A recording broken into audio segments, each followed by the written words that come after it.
Sembra un sogno rivederti, accarezzarti, le tue mani tra le mani stringere ancora. Il mio mondo, tutto il mondo sei per me e a nessuna voglio bene come a te.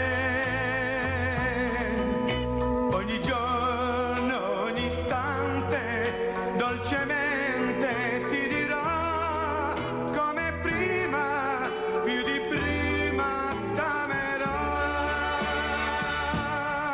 Come prima, più di prima t'amerò. Per la vita, la mia vita ti darò. Sembra un sogno rivederti, accarezzarti, le tue mani tra le mani stringere ancora. Il mio mondo, tutto il mondo sei per me e a nessuna voglio bene come a te. Ogni giorno, ogni istante, dolcemente ti dirò come prima, più di prima t'amerò. Come prima, più di prima t'amerò. Per la vita, la mia vita ti darò. Ogni giorno, ogni istante, dolcemente ti dirò come prima, più di prima t'amerò.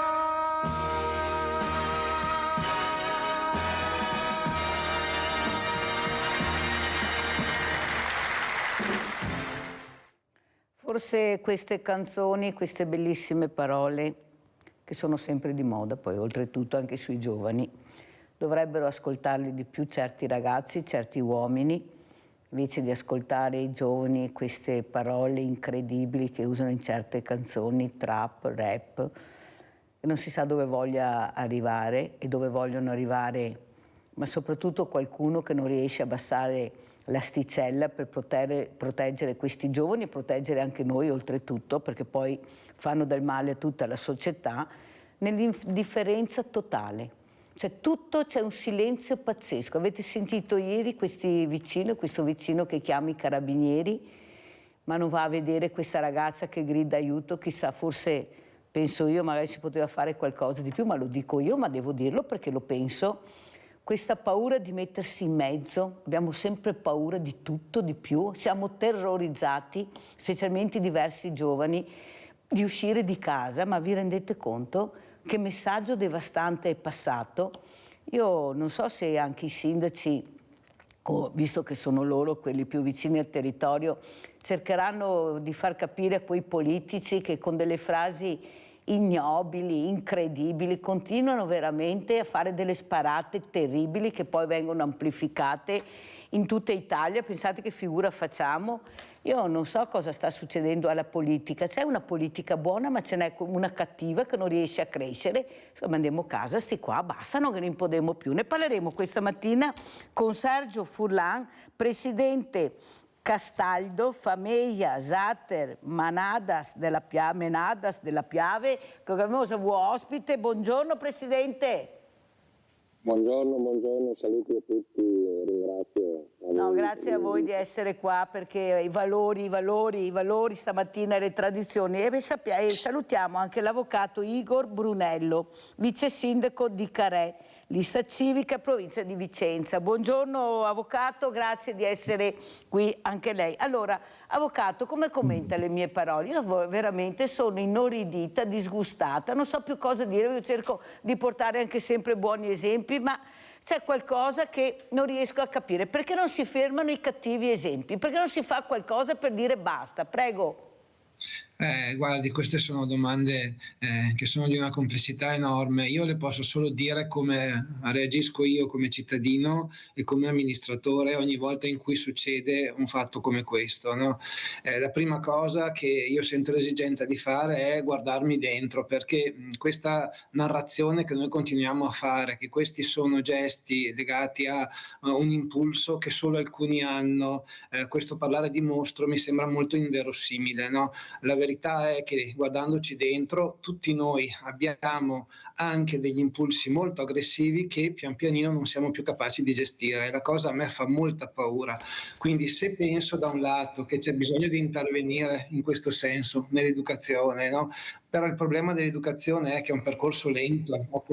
Non solo delle nuove generazioni, ma anche della nostra generazione, che è stata abituata ad agire nei rapporti, soprattutto con le donne, con l'altra in un certo modo. È molto faticoso scardinare, no? Queste abitudini, queste idee. Quindi se da un lato penso che noi come amministratori, lo Stato deve agire sull'educazione, ho come la sensazione che non sia sufficiente, no? Mi interrogo, ho un senso di impotenza a cui cerco poi di reagire come amministratore, perché l'amministratore deve dare delle risposte, no? Noi nel nostro piccolo, da quando siamo insediati, creiamo sempre eventi culturali per sensibilizzare al rispetto della diversità, ma anche qua mi chiedo se davvero questo serva. È una questione davvero multidisciplinare, secondo me, no? Ci deve essere tutto un lavoro di tipo educativo, però sul territorio la rete di protezione della donna in questo caso, perché adesso di questo parliamo, chiaramente deve essere efficace. Sa, nel momento in cui arrivano molte denunce, io so, da noi i codici rossi in qualche maniera si attivano, però bisogna poi che i centri antiviolenza siano rapidi, ma arrivano dopo che la violenza in qualche maniera c'è tutto un periodo in cui la violenza rimane all'interno dell'ambito familiare. Allora vede, io vorrei avere una ricetta che chiaramente non ho. So che ho voglia di riflettere, di lavorare su questa multidisciplinarità della cosa. Ci deve essere educazione tra gli adulti, sicuramente, ragazzi sicuramente, potenziamento della rete a supporto delle possibili vittime. Una risposta, le dico, da un punto di vista penale, l'esperienza che ho io è che la risposta poi arriva, nel senso che non sento da questo punto di vista che i processi non diano, quando arrivano poi risposte, è che è sempre troppo tardi, e questo è il vero problema, no? Che ci troviamo tutti a sentirci impotenti perché è tardi. Vede, avvocato, quello che però rimane impresso è che questo ragazzo, Filippo, aveva cercato anche di tirare fuori il malessere, tanto è vero che ha detto al padre: io mi ammazzo se non riesco più a stare con Giulia. Sono parole terribili. Allora io penso che da questa frase tutti dobbiamo riflettere, perché sono frasi devastanti. Non può essere che un ragazzo dice: io mi tolgo la vita se non ho Giulia. Si deve intervenire. Questo padre non è riuscito a intervenire perché, come dice lei, non c'è una cultura di aiuto, cioè dobbiamo chiedere aiuto nel momento che vediamo che questo ragazzo dice delle cose oppure si chiude in se stesso, qualcosa, perché abbiamo gli addetti ai lavori, ma il problema è dopo, no, devi farlo prima l'aiuto, come dice lei, la prevenzione. Se noi iniziamo a fare prevenzione non ne andiamo fuori, perché quando arrivi dopo, arrivi tardi, non c'è più niente da fare. Giulia non torna più a questa meravigliosa famiglia che ha avuto e che sarà sempre vicina, ma il problema è che qualcuno non vuole ascoltare. Guardi, avvocato, io l'altro giorno sono stata su 2 istituti che mi hanno invitato e ho sentito i ragazzi. Allora, una ragazza ha terminato, dopo questa tavola rotonda di docenti e di grandi soloni di tutto e di più, ha detto ai docenti: dovete ascoltarci di più, ognuno ha il suo problema, ognuno ha la sua personalità, ascoltateci. E io sono stata l'unica che ha battuto le mani, avvocato, perché gli altri, compresa anche secondo me una docente, ha guardato come questa ragazza dicesse chissà cosa, cioè secondo qualcuno la scuola fa di tutto e di più. Poi sono andata da un'altra scuola con delle prime e ho visto dei ragazzi tirati a lustro come non mai, cioè non c'era un pelo fuori, tutti uguali, tutti soldatini uguali. ma soprattutto li ho visti piccoli, indifesi e molto fragili, molto molto fragili. E quando io ho chiesto cos'è la fragilità, cosa sono i CEOD, non sapevano, ma non lo sapevano neppure i professori, avvocato. E questo dimostra la lontananza e la distanza che c'è tra la fragilità, che è a 360 gradi, e il mondo reale dei giovani. Per forza hanno i telefonini, ma cosa offriamo a loro? Come li intrighiamo? Andiamo a fare a scuola la paginetta, io sono l'associazione, faccio questo, ho tanti volontari. Allora non gliene può fregare di meno, vogliono diventare protagonisti, vogliono conoscere, essere intrigati, perché loro, una ha detto siamo bravi ragazzi, ecco, l'ha detto proprio una ragazza, noi siamo bravi ragazzi. Prego, avvocato. No, la questione della capacità di gestire la frustrazione, secondo me, di cui lei in realtà sta già parlando, è uno dei temi, no? Una cosa che a me preoccupa di me stesso prima di tutto, no? È che i miei momenti di possibile aggressività sono quasi sempre legati alla mia incapacità di gestire quelli che io vivo come dei piccoli fallimenti, delle sciocchezze che mi innervosiscono, no? Mi guardo intorno e mi chiedo se la società in cui adesso viviamo educhi sufficientemente al fallimento, no? Perché in un modo o nell'altro abbiamo dei modelli sempre di grande successo e di grande competitività, no? E in questo ho come la sensazione che non possiamo trascurare che il maschio ha un modello estremamente competitivo a cui deve in qualche maniera sempre adeguarsi, e molto spesso questo modello non contempla la sconfitta. Mi chiedo davvero cosa abbiamo creato se non dobbiamo invece educarci di più alla sconfitta e all'attraversare la sconfitta come momento di conoscenza di noi. Sono belle parole, però emotivamente facciamo tanta fatica a farlo, e quando lei parla di fragilità un pochino parliamo di questo, no? Cioè della difficoltà che abbiamo a riconoscerci diversi rispetto a uno stereotipo che ci vorrebbe sempre massicci, prestanti e capaci di comandare, capaci di gestire perfettamente le situazioni. Se ci guardiamo dentro non siamo così, no?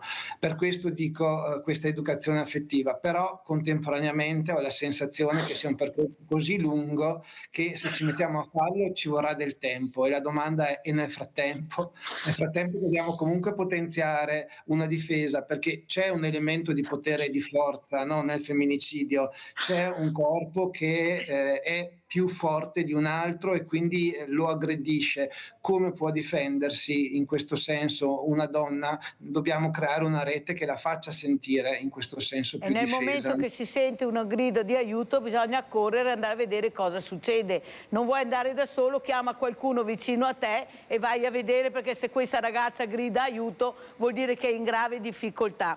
Detto questo, Posso però... dire una cosa? No, Scusi, dopo, avvocato, perché sennò non ce la faccio, devo salutare l'ospite. Ho una Prego. telefonata e devo mandare anche un video. Allora, visto che poi ne riparleremo, avvocato Brunello, adesso io manderei la telefonata di Rinaldo, così poi mando il video, se no viene e non riesco a gestirlo. Vai Rinaldo. Ciao Mirella e buongiorno ai tuoi Veloce, ospiti. mi raccomando. Purtroppo quello che è successo è una roba incredibile. Dopo tutta sta pubblicità, sto chiasso, uno dice una roba, uno ne dice un'altra, i politici che vogliono con la testa, ma cosa se l'hai messo in mezzo su una disgrazia del genere? È il momento del taser e di trovare il sistema che mette a posto le robe. Ma non mi serve le cose. Vive il momento mia e 23. Viva tutto, i fiori da tutto, i fiori sanno cosa mi sa perdere. Non deve insegnare a perdere e tirarsi su, perché fai sui sbagli chi fa nella vita, e che serve per crescere, per formarsi. Che abbiamo tutti i problemi, che a volte che è un problema suo personale, arriva a questo punto, qui che se devo che serve un fiatino storto, e allora cosa mi cerca? Ma c'è un problema, ma voi siamo su un'era con intelligenza, con intelligente, ma siamo fuori strada tutti. Guarda, ha fatto lei, ma lei è cosa? In appena muore uno, 8 anni, perché è grasso, in prigione, va bene, è che fa una. Io ho messo fuori perché è grasso, ma cosa mi cerca? Ma le leggi bisogna non farle da norvegesi già, farle i giudici e mettere in alto queste leggi. In questura, che mio marito mi bastona, ma no, abbi pazienza.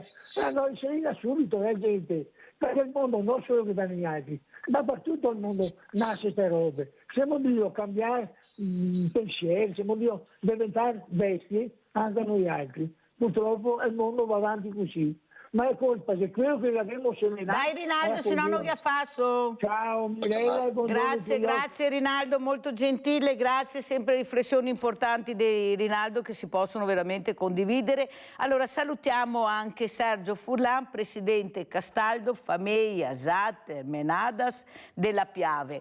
Allora presidente, fermo che partiamo col video perché sa quanto che tengo sti video, che sono meravigliosi, finalmente sono arrivati, allora andiamo a vedere il primo video molto molto bello e poi andiamo a altri.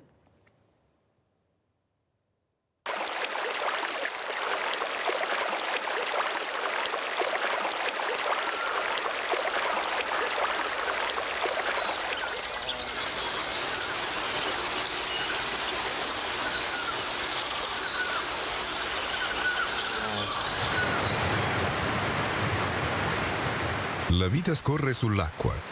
Per secoli le acque, siano esse dei fiumi o dei mari, apparentemente elemento di divisione, sono invece state le principali vie di comunicazione che hanno favorito scambi e commerci. La storia dell'umanità ce lo insegna. I fiumi, da tempi lontanissimi, sono stati utilizzati per il trasporto di merci d'ogni tipo, compreso il legname utilizzato per scopi civili e militari. Lo sfruttamento delle nostre foreste è conosciuto fin dai tempi dei Greci e degli antichi Romani. Furono i dendrofori romani i precursori degli zattieri, di cui si ha testimonianza fin dai primissimi secoli d.C. Lungo il fiume Piave sono stati trovati alcuni cippi riconducibili all'attività dei dendrofori, ed in particolare uno a Belluno, dedicato a Marco Carminio Pudente, capo del Collegio dei Dendrofori, risalente al 200 d.C. Già in quell'epoca il legname veniva trasportato in questo modo fino ad Altino, porto romano sulla laguna. La necessità di sfuggire ai saccheggi che nell'Alto Medioevo si ripetevano ai danni delle popolazioni locali hanno portato queste a riparare tra le isolette della laguna, utilizzando quindi l'acqua come elemento difensivo. È iniziata così un'immensa opera di palificazione, sulla quale sarebbe stata fondata nel corso dei secoli la splendida ed unica città edificata interamente sul mare, Venezia.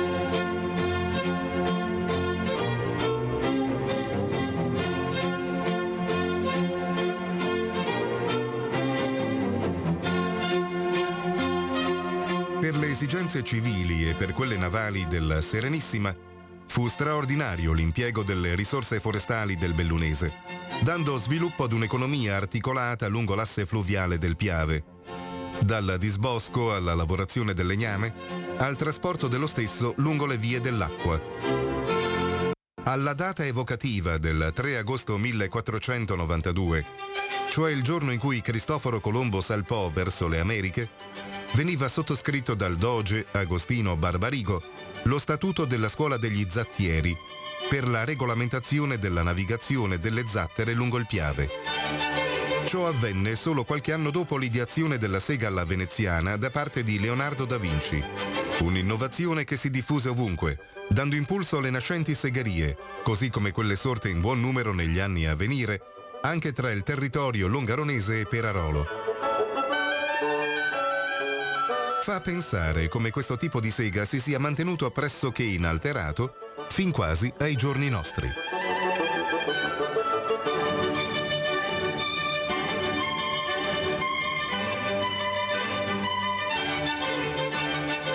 Erano 5 le fraglie o fratellanze di zattieri che con una sorta di staffetta avevano il compito di condurre a Venezia le grandi zattere cariche di legname lavorato, ma anche di altro materiale e prodotti della montagna: codissago, Ponte nelle Alpi, Borgo Piave, Falzena Ervesa, Ponte di Piave.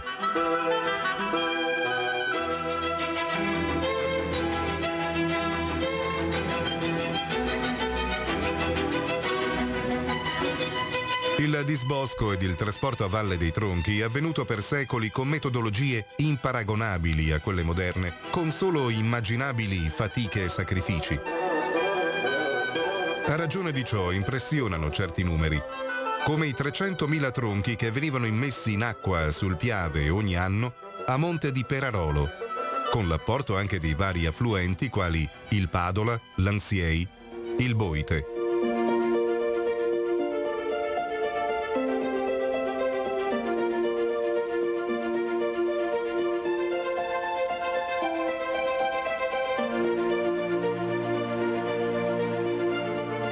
I Menadas provvedevano a farli fluitare in modo regolare. Lungo i torrenti impervi dell'alta montagna si costruivano le stue, con cui realizzare delle piene artificiali per facilitare il deflusso dei tronchi, i quali venivano poi fermati più a valle dai cidoli. Questi impedivano che una piena improvvisa potesse trascinarli via. Io ringrazio veramente Sergio Furlan, Presidente, veramente grazie per questi video che fanno capire perché mi arrabbio quando dico che abbiamo abbandonato i nostri diversamente giovani. Guardate come lavoravano, quanta fatica facevano su un ambiente meraviglioso, ci mettevano l'anima, ma avevano l'equilibrio del rispetto dell'ambiente. Pensate poi, come ha raccontato il Presidente nella precedente ospitata, che tornavano a piedi, questi uomini poi tornavano a piedi. Allora, prima di dare la parola a Sergio Furlan, sentiamo Antonio da Padova. Vai Antonio, se no mi cade la linea, scusa, ma hai visto che belli questi servizi. Prego Antonio. Bene Mirella, e io ringrazio chi ha messo in onda questo servizio. Lo ringrazio perché vedere il passato, perché bisogna essere progressisti, non è vero niente. Bisogna guardare il passato per andare avanti, non essere progressisti. E sono d'accordo con questi anziani, questi meno giovani che hanno fatto dell'Italia un bel paese. Sì. E io, Mirella, quando avevo 22 anni, avevo appena finito il militare, 1 anno e mezzo di militare a 22 anni. Non che a 22 anni tu corri dietro alle gonnelle, vai a scuola e ti vuoi accoppiare con la ragazza e dopo la tua ragazza. Ma che mondo è questo qua? Ma io ieri sono stato vado a portare il mio divano, a mettermi a posto. È un signore che è 60 anni che fa divani. Ma dico, ma quanti anni ha? 70 anni, cioè 72 anni. A 12 anni faceva già tappezziere, a 12 anni. E questi qui a 22 anni sono già dei mammoni e papà, se non do con la ragazza mi uccido. Ma sei fuori di testa, Dio santo, ma dagli 2 sberloni a questa ragazza qua, ma cos'è che lo dicevo? Ma il problema è quello, il problema è avere la ragazza, il problema è che tu devi crescere. Ma purtroppo la canzone, ti ricordi la canzone, i bimbi crescono e le mamme imbiancano. No, i bimbi non crescono. I bimbi li teniamo noi qua, li coccoliamo fino a 30 anni, ma ti vai fuori di casa, vai a lavorare, Dio santo. Ma cos'è quel discorso che adesso i bimbi non crescono più e le mamme non imbiancano più? Le mamme sono più belle quando hanno 40 anni, 50 anni che quando avevano 20 anni. Ma è tutto bloccato, tutto un sistema sbagliato questo qua. Non si pensa più alla famiglia, si pensa alle cose, ma non lo so, ma è un mondo... Mirella, sti ragazzi qua a 18 anni mandati da fare il militare, Dio santo, non essere là, non andare a scuola per conoscersi e per baciarsi in scuola, andiamo Dio buono e svegliamoci, siamo sempre qui che ci lamentiamo, ma ci lamentiamo, no, non si deve lamentare, ma Io, Mirella, non mi sono mai lamentato, io mi sono sempre incavolato. Antonio, devo chiudere, poi devo andare anche alla pubblicità. Comunque sei stato chiarissimo, ti ringrazio anche per questa telefonata che fa capire che abbiamo ancora questa meraviglia di artigiani. Sono delle chicche preziose su uno scrigno ormai piccolissimo, perciò hai fatto benissimo, Antonio, e ti ringrazio di averlo ricordato. Allora, Sergio Furlan, bellissimi questi video che fanno capire la fatica, però la meraviglia dell'ambiente che avevamo. Era una meraviglia. L'uomo è riuscito e sta continuando ad asfaltare cemento. Pensate le seghe, avete visto che sega? Il legno. No, sono venuti dalla Cina a prendere legno perché noi abbiamo neanche più le segherie, per robe folli. Il profumo che sentivamo una volta in montagna, la prima cosa che si sentiva era il profumo del legno. Prego, Presidente. Che dire, questo era un lavoro molto importante e comunque ha dato l'economia dalle montagne a Venezia, no? E era tutto curato. Quello che fa impressione, i numeri, cioè pensare 350.000 tronchi tagliati all'anno, è tutto a mano, tutto a mano, tutto movimentato a mano, per cui c'era molta cura, molta attenzione e l'uomo sapeva fare le cose bene e secondo me le sa ancora fare. Bisogna capire con il progresso, secondo me, cosa vogliamo fare con il progresso, e il progresso dovrebbe servire a aiutarci, no? Non a creare più danni. E che dire, i giovani vanno coinvolti, anche noi come associazione, anche in questi periodi abbiamo le scuole che vengono a visitare il nostro museo. Cerchiamo di spiegare calma Presidente, qua le scuole, le vostre scuole, calma, perché qua c'è da aprire. Quanti ragazzi, quante scuole dovrebbero invece a venirvi a visitare, visto che ne abbiamo anche tante fortunatamente, perché non è possibile che io sia fortunato ad essere su quella scuola e a vedere questa meraviglia, compreso il museo. C'è qualcosa che non torna. Questi ragazzi devono toccare con mano, devono vedere, e solo così li intrigheremo. Cosa dice, Presidente?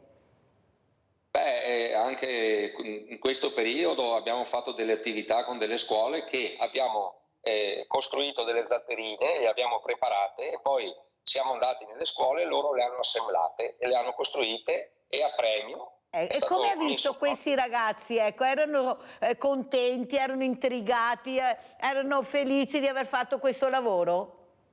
Erano super felici, ecco. Super felici. Cioè non avevo capito niente.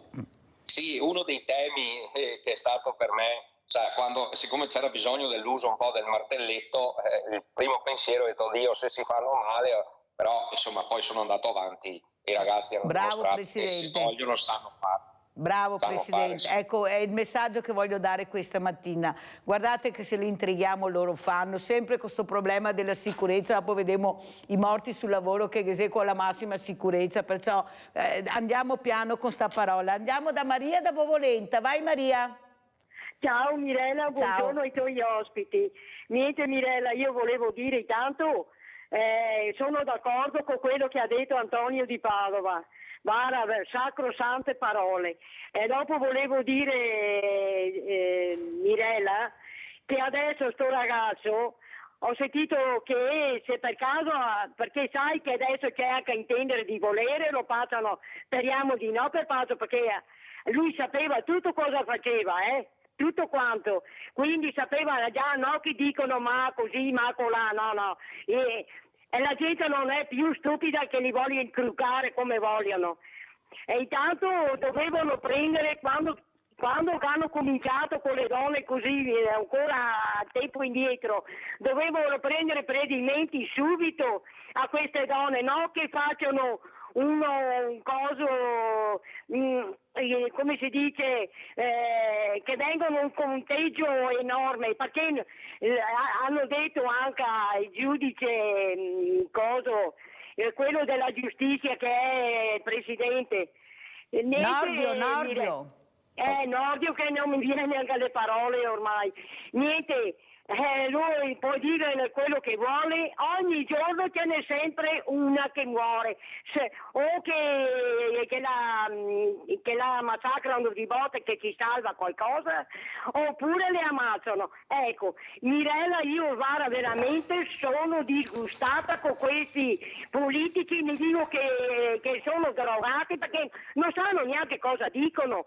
Se ci mettiamo noi telespettatori, che hai di telespettatori intelligenti, se mettiamo noi, facciamo meglio di loro, te lo dico io, Mirella, guarda, te lo dico io, perché noi sappiamo già cosa fare, tutto quanto, e anche i mustacchi che prenderemo, ci facciamo bene, ma molto forti.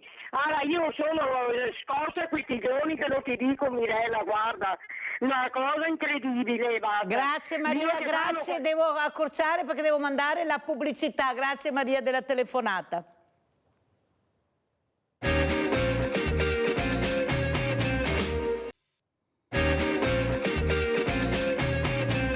E abbiamo in linea Paolo da Montagnana. Ciao Paolo. Paolo?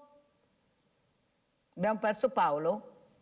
Proviamo a vedere se riusciamo a riprendere Paolo, perché purtroppo c'era la pubblicità. Allora, avvocato Brunello, io vedo, vediamo, eccolo qua, che lei ha una scritta alle spalle. Perché si è messo davanti a quella scritta e cosa vuol dire?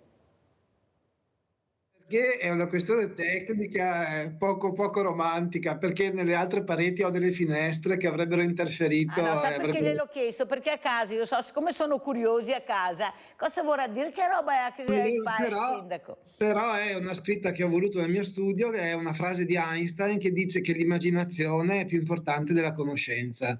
Imagination is more important than knowledge. Ecco, avete capito perché gliel'ho chiesto? Perché è molto importante quello che diceva Einstein, l'immaginazione, la nostra immaginazione che delle volte chissà dove vola.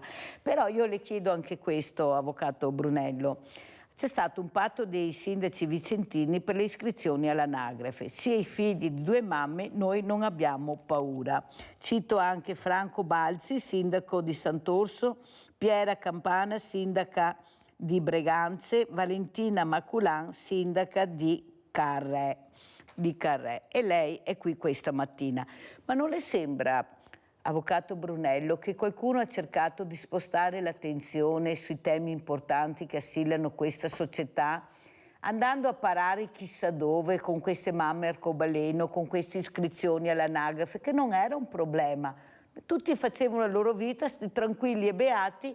All'improvviso è diventato un problema. Il bambino, la bambina, che genitori deve avere, che famiglia deve avere, ecco, come devo iscriverlo all'anagrafe, è successo un putiferio.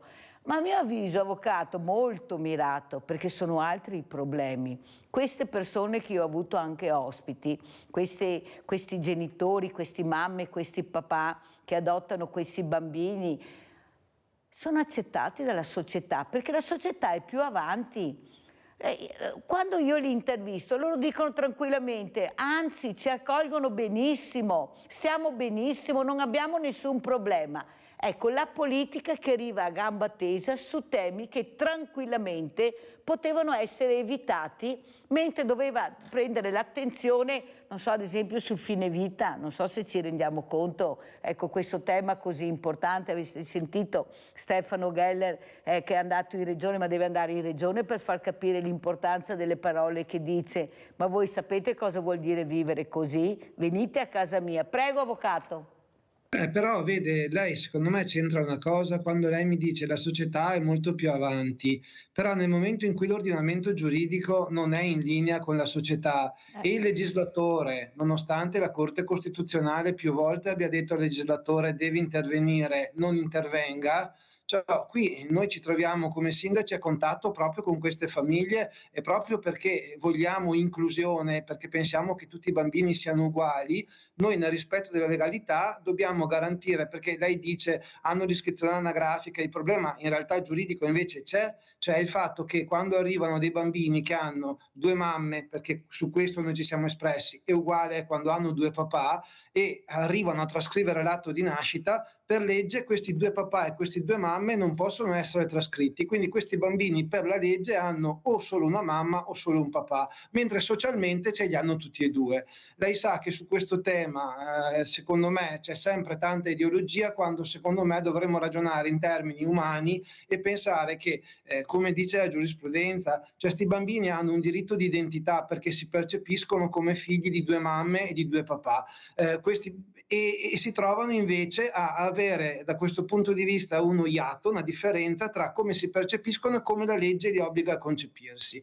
Noi come sindaci abbiamo detto, preso atto di cosa dice la giurisprudenza, quindi nel rispetto della legalità, qualora siano due papà, siccome c'è stata sicuramente una gestazione per altri, in questo momento non c'è dubbio che l'ordinamento italiano la qualifica addirittura come reato e contrario all'ordine pubblico, non abbiamo margine. Ma qualora ci siano due mamme, non vediamo perché non si possa fare, anche perché la Cassazione su questo tema si è espressa sia a favore che contro, cioè ci sono sentenze favorevoli e delle recenti sentenze contrarie. Quando c'è questa possibilità, noi riteniamo che sia doveroso garantire a questi bambini la totale tutela, perché vede, se adesso dico cose che avrete sentito tante volte, no? Cioè se io ho due genitori che mi proteggono, ma se io nasco con due mamme e solo una è una mamma, l'altra in realtà dovesse succedere qualcosa alla prima ha qualche problema, l'unica cosa che può fare è fare una causa per avere un'adozione in casi particolari, che però porta del tempo.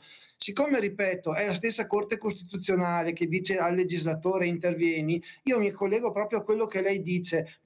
Io penso che questo sia un tema importantissimo, non penso affatto che non sia una roba importante. Non sarebbe un problema se il legislatore fosse più coraggioso e prevedesse strumenti di tutela. Che usasse il buon senso, ecco, perché non era un problema, è diventato un problema. Era una cosa che si poteva risolvere col buon senso, lo dice anche, come giustamente ha spiegato benissimo lei, avvocato Brunello, la Cassazione, anche se ci sono parti opposte, però è chiaro il buon senso. Invece quando non si vuole usare il buon senso viene fuori il puttiferio, nel senso che queste mamme, io le ho sentite qui, avvocato, sono veramente all'angolo e stanno cercando veramente di far capire l'importanza invece di gestire questa situazione che sta diventando intollerabile. Abbiamo Paolo da Montagnana, vai Paolo.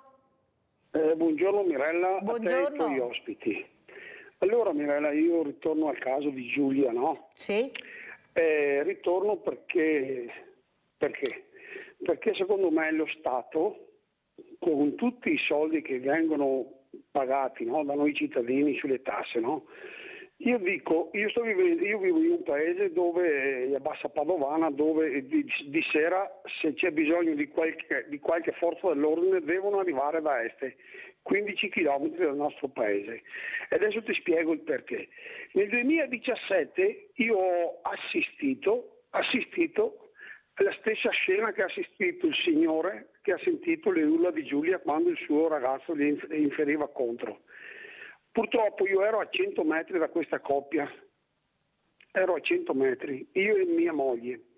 Io volevo intervenire, il mio istinto era quello di intervenire subito, solo che ero appena stato operato di un intervento abbastanza importante, non mi sentivo la forza e mia moglie aveva paura perché non dovevo prendere pugni praticamente nel naso.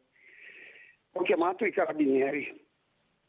Dio ha voluto che erano di pattuglia nella zona, quelli di Este. Sono intervenuti e hanno fermato questo.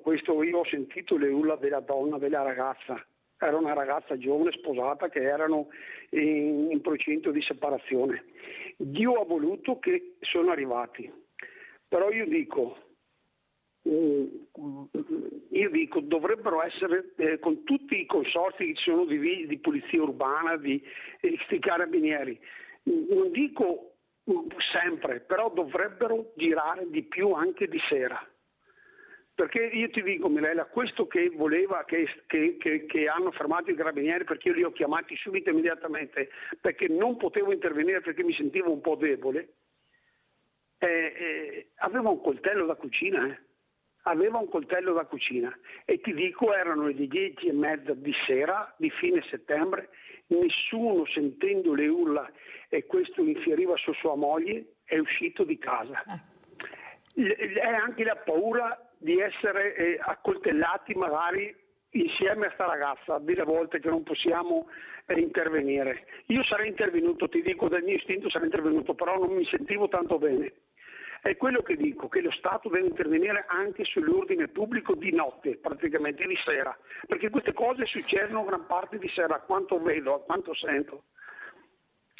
Ringrazio i tuoi ospiti e spero che lo Stato intervenga. Ciao Mirella, buona giornata. Grazie Paolo, vedi lo Stato siamo noi Paolo, tu hai detto una cosa molto importante, io volevo intervenire però ero impedito perché avevo questo problema, però qualcun altro doveva intervenire Paolo, perché come hai detto tu queste urla si sentivano, questo grido di aiuto, allora dobbiamo tutti quanti porci questo problema, cosa posso fare, come posso intervenire, come posso aiutare questa poveretta che veramente se non intervengo che fine farà?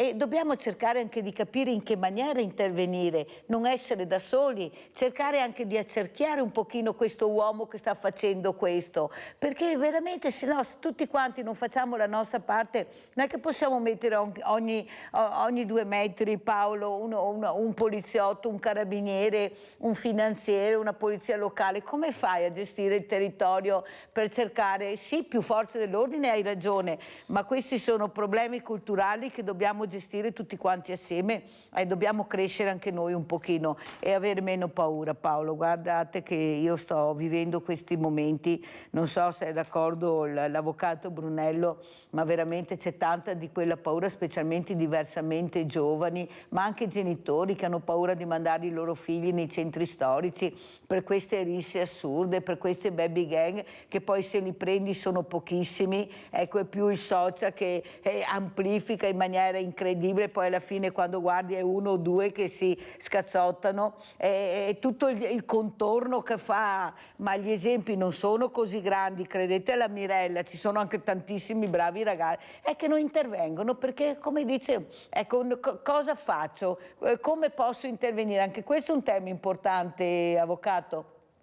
È molto importante, infatti prima mi collegavo, a me piaceva quello che lei diceva, no? Che noi viviamo in questo momento, un momento in cui siamo molto monadi, molto chiusi, no? Cioè creare i presupposti di una comunità, no? Che si prende cura degli altri, questo è un ruolo fondamentale e noi amministratori locali su questo abbiamo una responsabilità enorme, cioè noi come primo obiettivo dovremmo sempre avere questo, soprattutto nei piccoli comuni, riuscire a creare i presupposti perché la gente senta il bisogno di prendersi cura del vicino, no? E quindi intervenire virtuosamente. Come si faceva una volta, avvocato? Una volta era così, il vicino interveniva, c'era comunità. Più comunità di adesso, questa è la verità, le porte erano aperte e sono convintissima di quello che dico, e se qualcuno avesse chiesto aiuto sicuramente qualcuno sarebbe arrivato, più di uno, perché funzionava così una volta, dividi e ti impera, questo hanno fatto avvocato, questo sono riusciti a fare,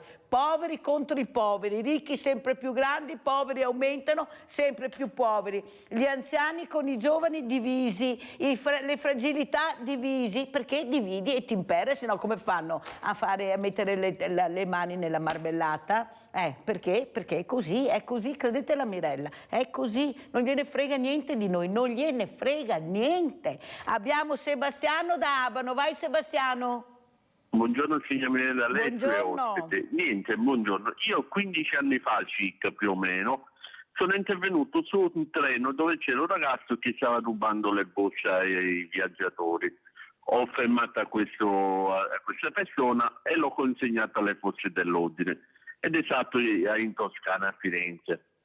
Lei sa che ho dovuto andare 3 volte in Toscana per andare a testimoniare, quindi ho fatto da Abano 3 volte perché la cosa veniva sempre rinviata, il processo rinviato. Questa persona non si è mai presentata al processo, questa persona che aveva rubato, e quindi che cos'è? La gente ha paura perché dopo mi tocca andare anche ai tribunali, fare sale e scendere dai tribunali.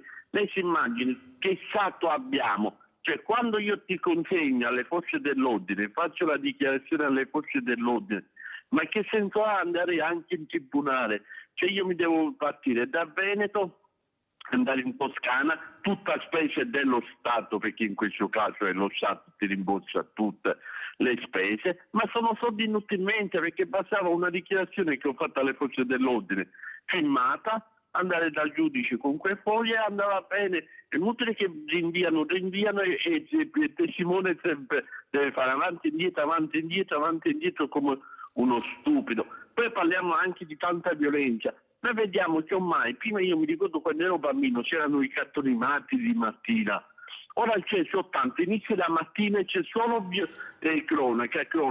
Poi stanno parlando tanto di questa povera ragazza.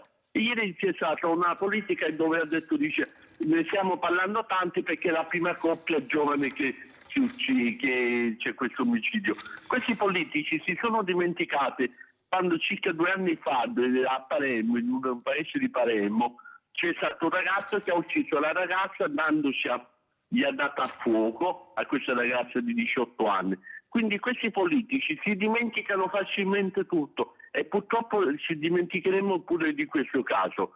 Purtroppo non sarà l'ultimo caso che è successo. La ringrazio, signora Mirella, e mi scusi. Grazie a te, Sebastiano, di questa telefonata. Allora stacchiamo un po' la spina, andiamo a vedere questa meraviglia invece che sono i nostri zattieri, andiamo a vedere il terzo documento.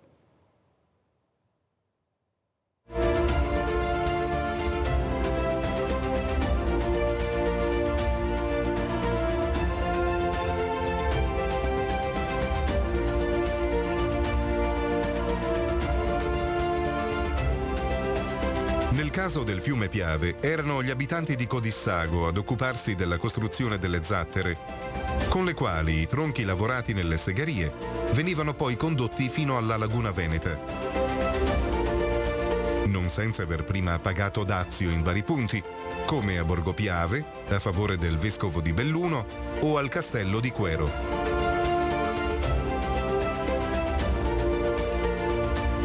I luoghi più importanti di approvvigionamento del legname erano la foresta dei maestosi abeti di Somadida, in località San Marco, nel territorio di Auronzo di Cadore, il famoso Bosco d'Areme, rappresentato dalle foreste di Faggio del Cansiglio, e il Bosco di Roveri del Montello. In media ogni anno giungevano a Venezia circa 3.000 zattere.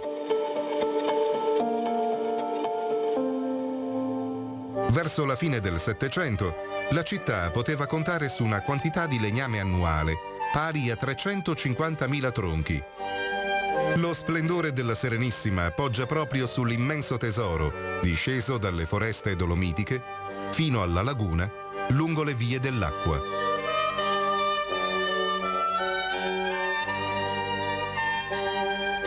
Il documento più antico che testimonia questa attività da parte della gente di Codissago porta la data del 1512 e parla di un certo Alexandro Olivier.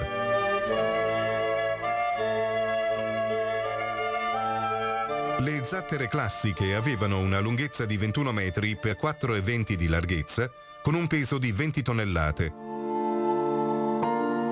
Erano divise in vari settori secondo le diverse utilità, ed oltre al legname trasportavano pietra lavorata, come quella sfornata dalle cave di Castellavazzo e Codissago, o ancora mole di arenaria, carbone, i chiodi della Valle di Zoldo e tant'altro.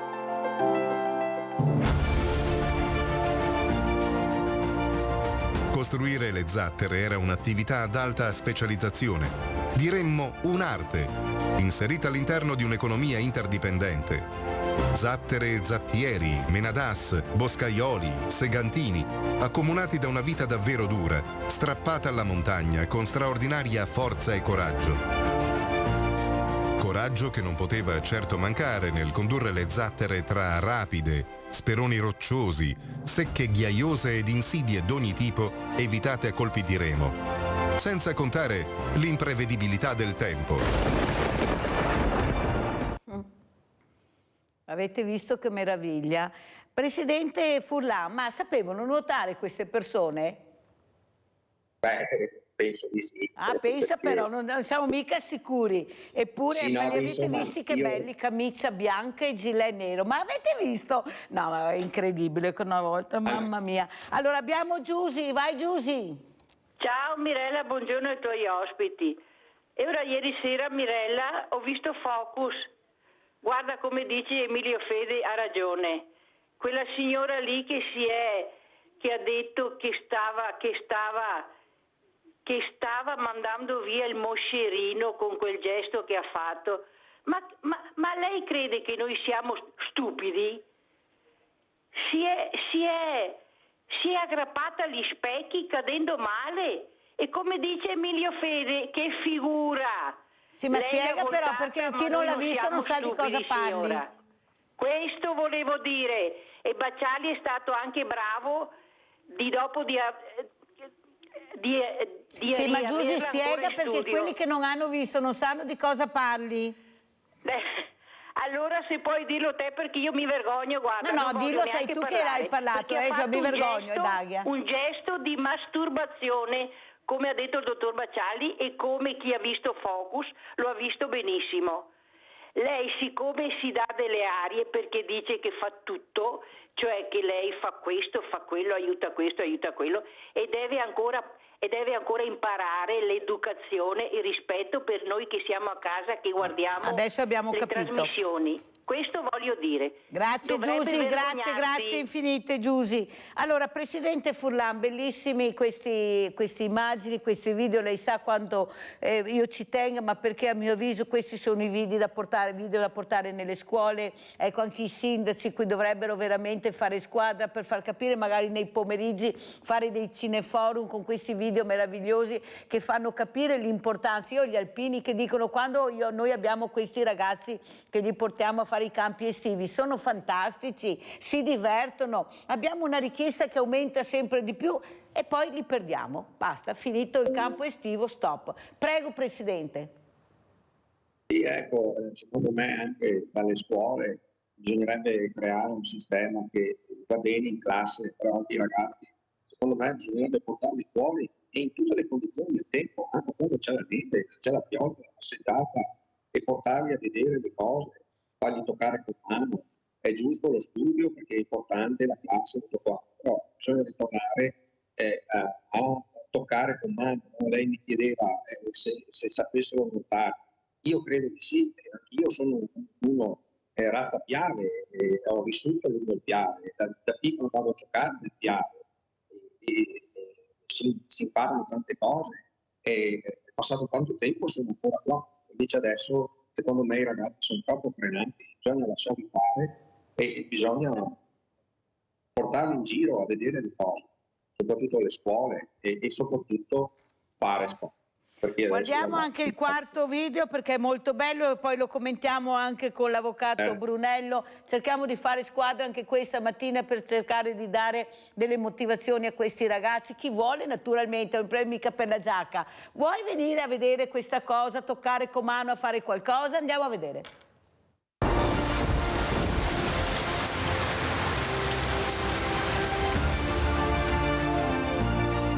Non mancano racconti di terribili e fatali incidenti.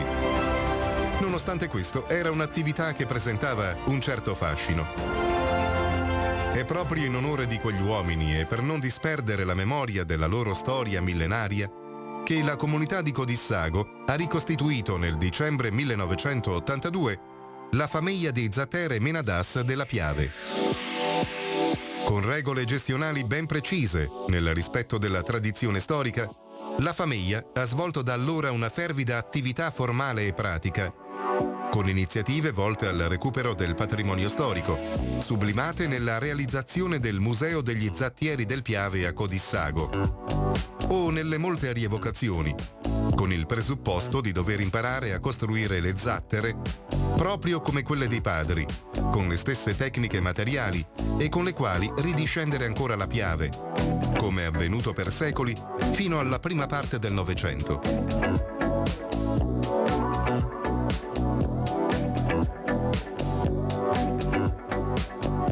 Negli anni l'attività dell'associazione si è sviluppata, gettando le basi per una ricerca sul trasporto via fiume in diversi luoghi d'Europa e poi ancora nel mondo intero. La famiglia si è resa protagonista di significative esperienze sulle zattere lungo diversi fiumi d'oltre confine, consolidando una fratellanza con le altre associazioni continentali, ognuna delle quali porta in dote la propria tradizione secolare. Orgogliosamente, la famiglia degli zattieri e Menadas della Piave, assieme ad altre 7 associazioni europee, ha avviato uno statuto internazionale che comprende ad oggi 41 associazioni di tutto il mondo. Oltre ad aver partecipato a tutte le assemblee ed incontri fin dal lontano 1986, la famiglia ha organizzato l'Assemblea internazionale del 2005 e lo straordinario 21esimo incontro internazionale tra agosto e settembre 2018, che ha visto la partecipazione di 150 zattieri di tutta Europa. I vari gruppi, riuniti nel centro di Longarone, hanno dato vita ad una vivace sfilata conclusasi con la Santa Messa nella chiesa del Michelucci, uno dei monumenti alla memoria della tragedia del Vajont.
Bellissimo, importante, bellissimi questi servizi. Abbiamo Giulia da Venezia. Ciao cara Giulia.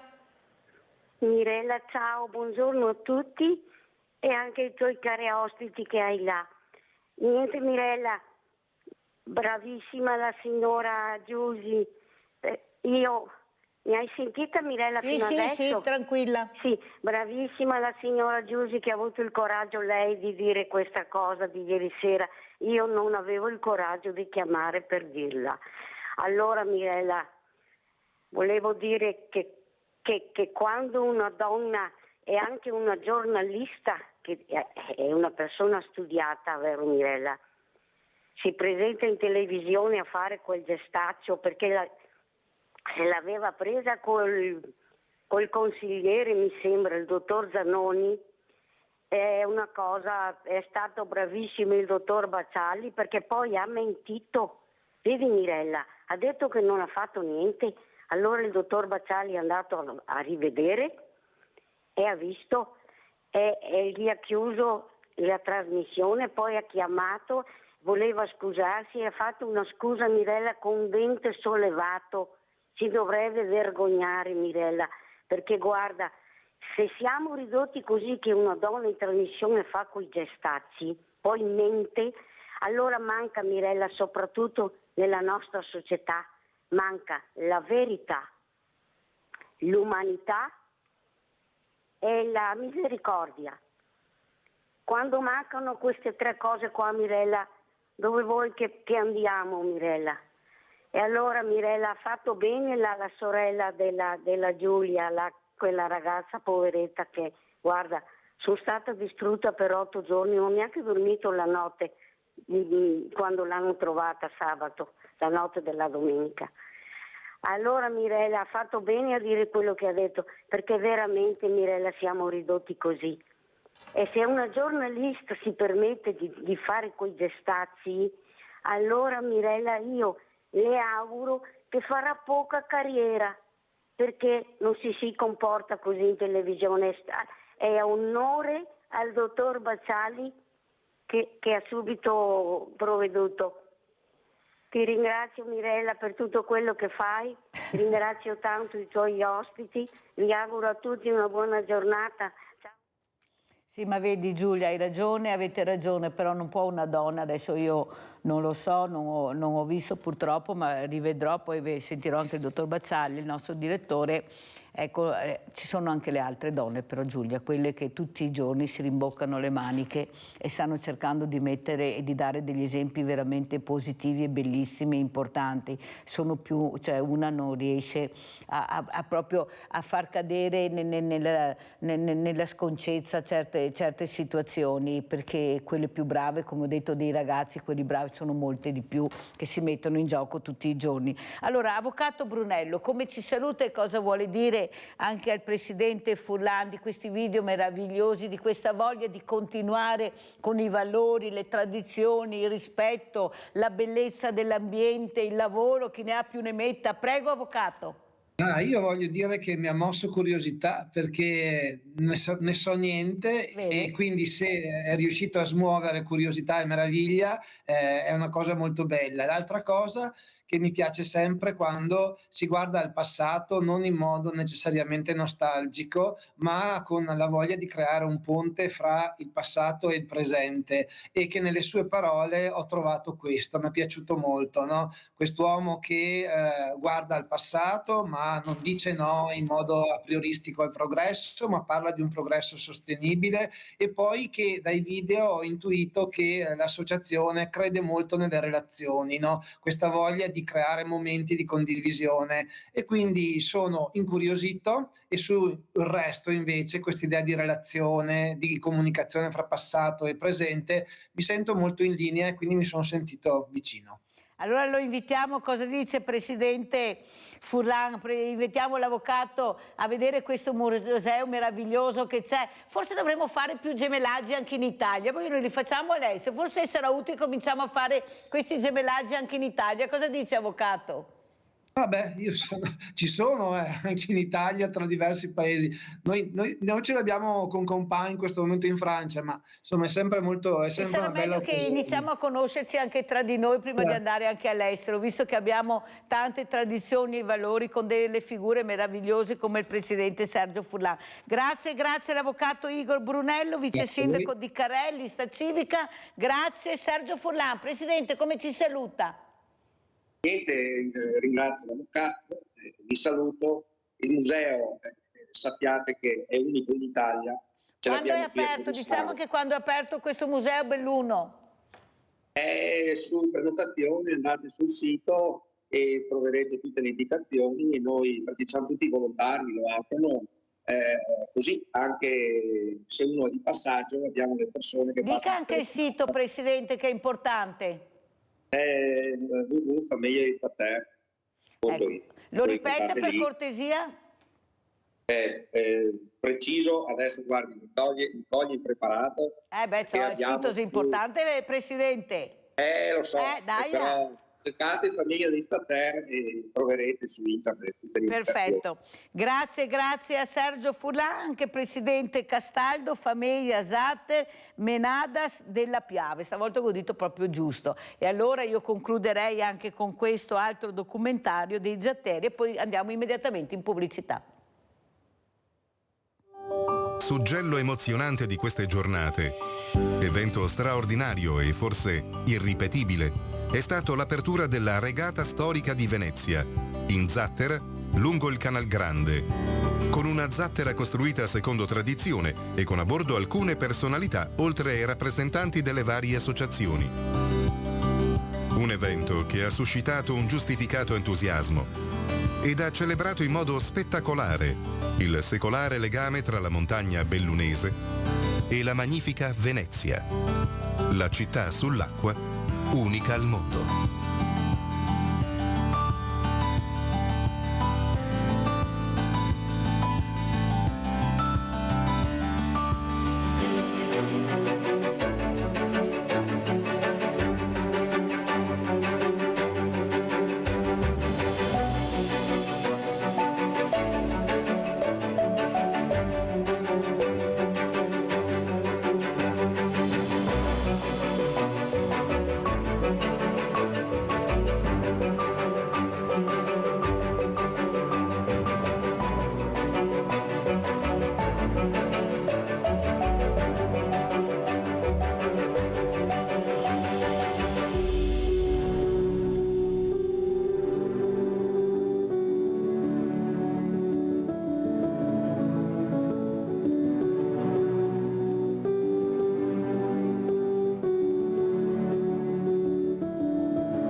Vi presento altri due graditissimi ospiti. Guardate che ho in presenza questa mattina, sono proprio orgogliosa che sia qui. Abbiamo Luca Dadalt, pilota nazionale e internazionale di mini bike. Eccolo qua, grazie veramente Luca di essere qui con noi. Guardate che bello che è Luca, ma guardate questi occhi di Luca. Ieri questa professoressa che ho avuto ha detto basta guardare i ragazzi negli occhi e capire se sono gli occhi limpidi e sinceri. Guardate gli occhi di Luca e forse capiremo che questi occhi parlano. Saluto anche Roberto Volpe, Presidente Unione Regionale Istituti per Anziani. Grazie Presidente di essere qui anche lei. I giovani e i diversamente giovani, come li chiamo io, a confronto questa mattina. Allora, Luca. Buongiorno Presidente. Allora Luca, la prima domanda, dopo per parlare dello sport che fai, di questa meraviglia che sei, di questo campione, cosa ne pensi del fatto che è successo di questa povera ragazza con questo ragazzo, 22 anni, tu ne hai 14, è qua con la mamma, perciò io sono a posto, una mia amica anche oltretutto, ma soprattutto, ecco, cosa ne avete parlato? Cosa mi puoi dire Luca? A scuola ne abbiamo parlato, sicuramente, cioè, tutti quanti siamo a conoscenza di quello che è successo. Io credo che innanzitutto non sia giusto, ecco, per Giulia quello che gli è accaduto, anche perché comunque aveva tutta la vita davanti a sé, si doveva anche laureare giovedì mi sembra, e niente, non capisco il perché di questa tragedia, il perché ucciderla, e questo insomma, cioè, mi dispiace moltissimo per Giulia, ma diciamo che secondo me il problema sta nel fatto che, cioè, Filippo mi sembra che si chiami quello che l'ha uccisa. Io non capisco il motivo proprio perché ucciderla. Cioè, Che senso ha? Esatto. Allora Luca, quello che però io e anche con tanti ospiti che sentiamo al mattino dalle telefonate, dalle dichiarazioni, è l'importanza della famiglia. Di avere vicino dei genitori che ti guardano, che ti ascoltano, che dialogano con te e che questi ragazzi abbiano un punto veramente di riferimento importante se c'è qualcosa che non va. Ecco, quanto importante è la famiglia per te, Luca?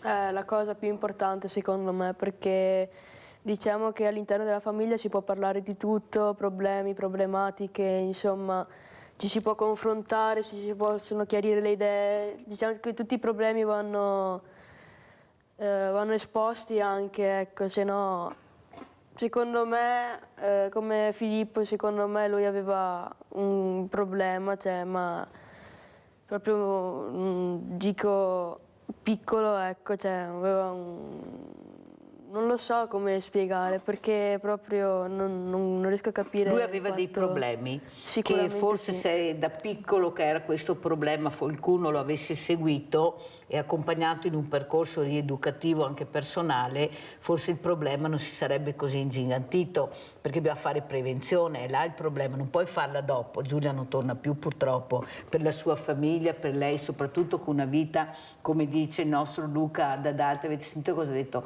Tornerà più, una vita davanti, perché fare questo? Abbiamo Luciano dalla provincia di Verona. Ciao Luciano. Mirella, ciao. Buongiorno ascoltatori.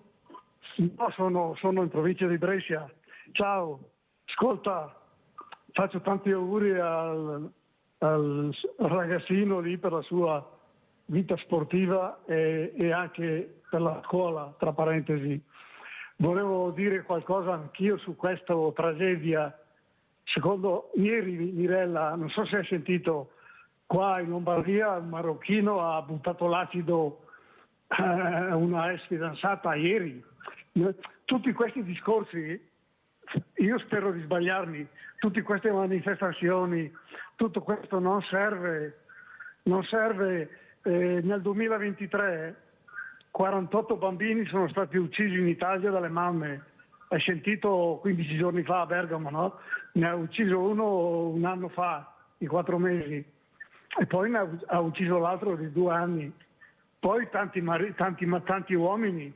Qua in provincia di Brescia, a Travagliato si chiama il paese, il giovane, che adesso avrà 43 anni, 45, quando aveva 30 l'ex fidanzata le ha buttato l'acido, è invalido, è cieco al 100% e aveva 40.000 euro di avvocati da pagare e lei ha fatto il secondo figlio, lei, ma incredibile.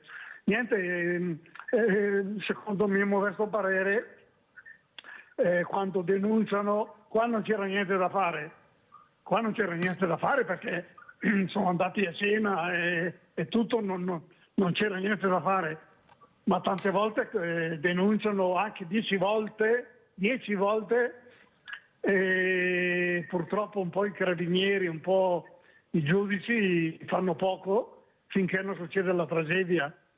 Insomma, bisognerebbe, non so cosa dirti, io non mi sento responsabile, né i miei figli, né i miei nipoti, né i fratelli, cosa c'entra tutti gli uomini? Ora tutte le mamme sono tutte delle assassine perché 48 hanno ucciso i loro bambini.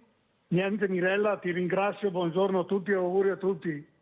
Sì, vedi, hai ragione Luciano, però c'è anche un numero che non può essere cancellato, che abbiamo 105 femminicidi, più di 25 nel Veneto, nel nostro territorio, e questi numeri vanno combattuti con la prevenzione, con l'educazione, con delle pene certe.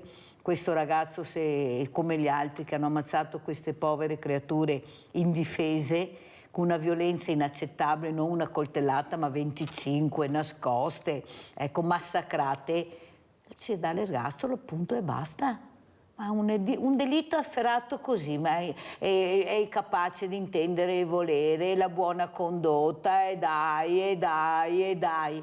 Giulia non tornerà più, e guardate com'è stata ammazzata. C'è l'ergastolo, si dà l'ergastolo, punto, e si buttano via le chiavi.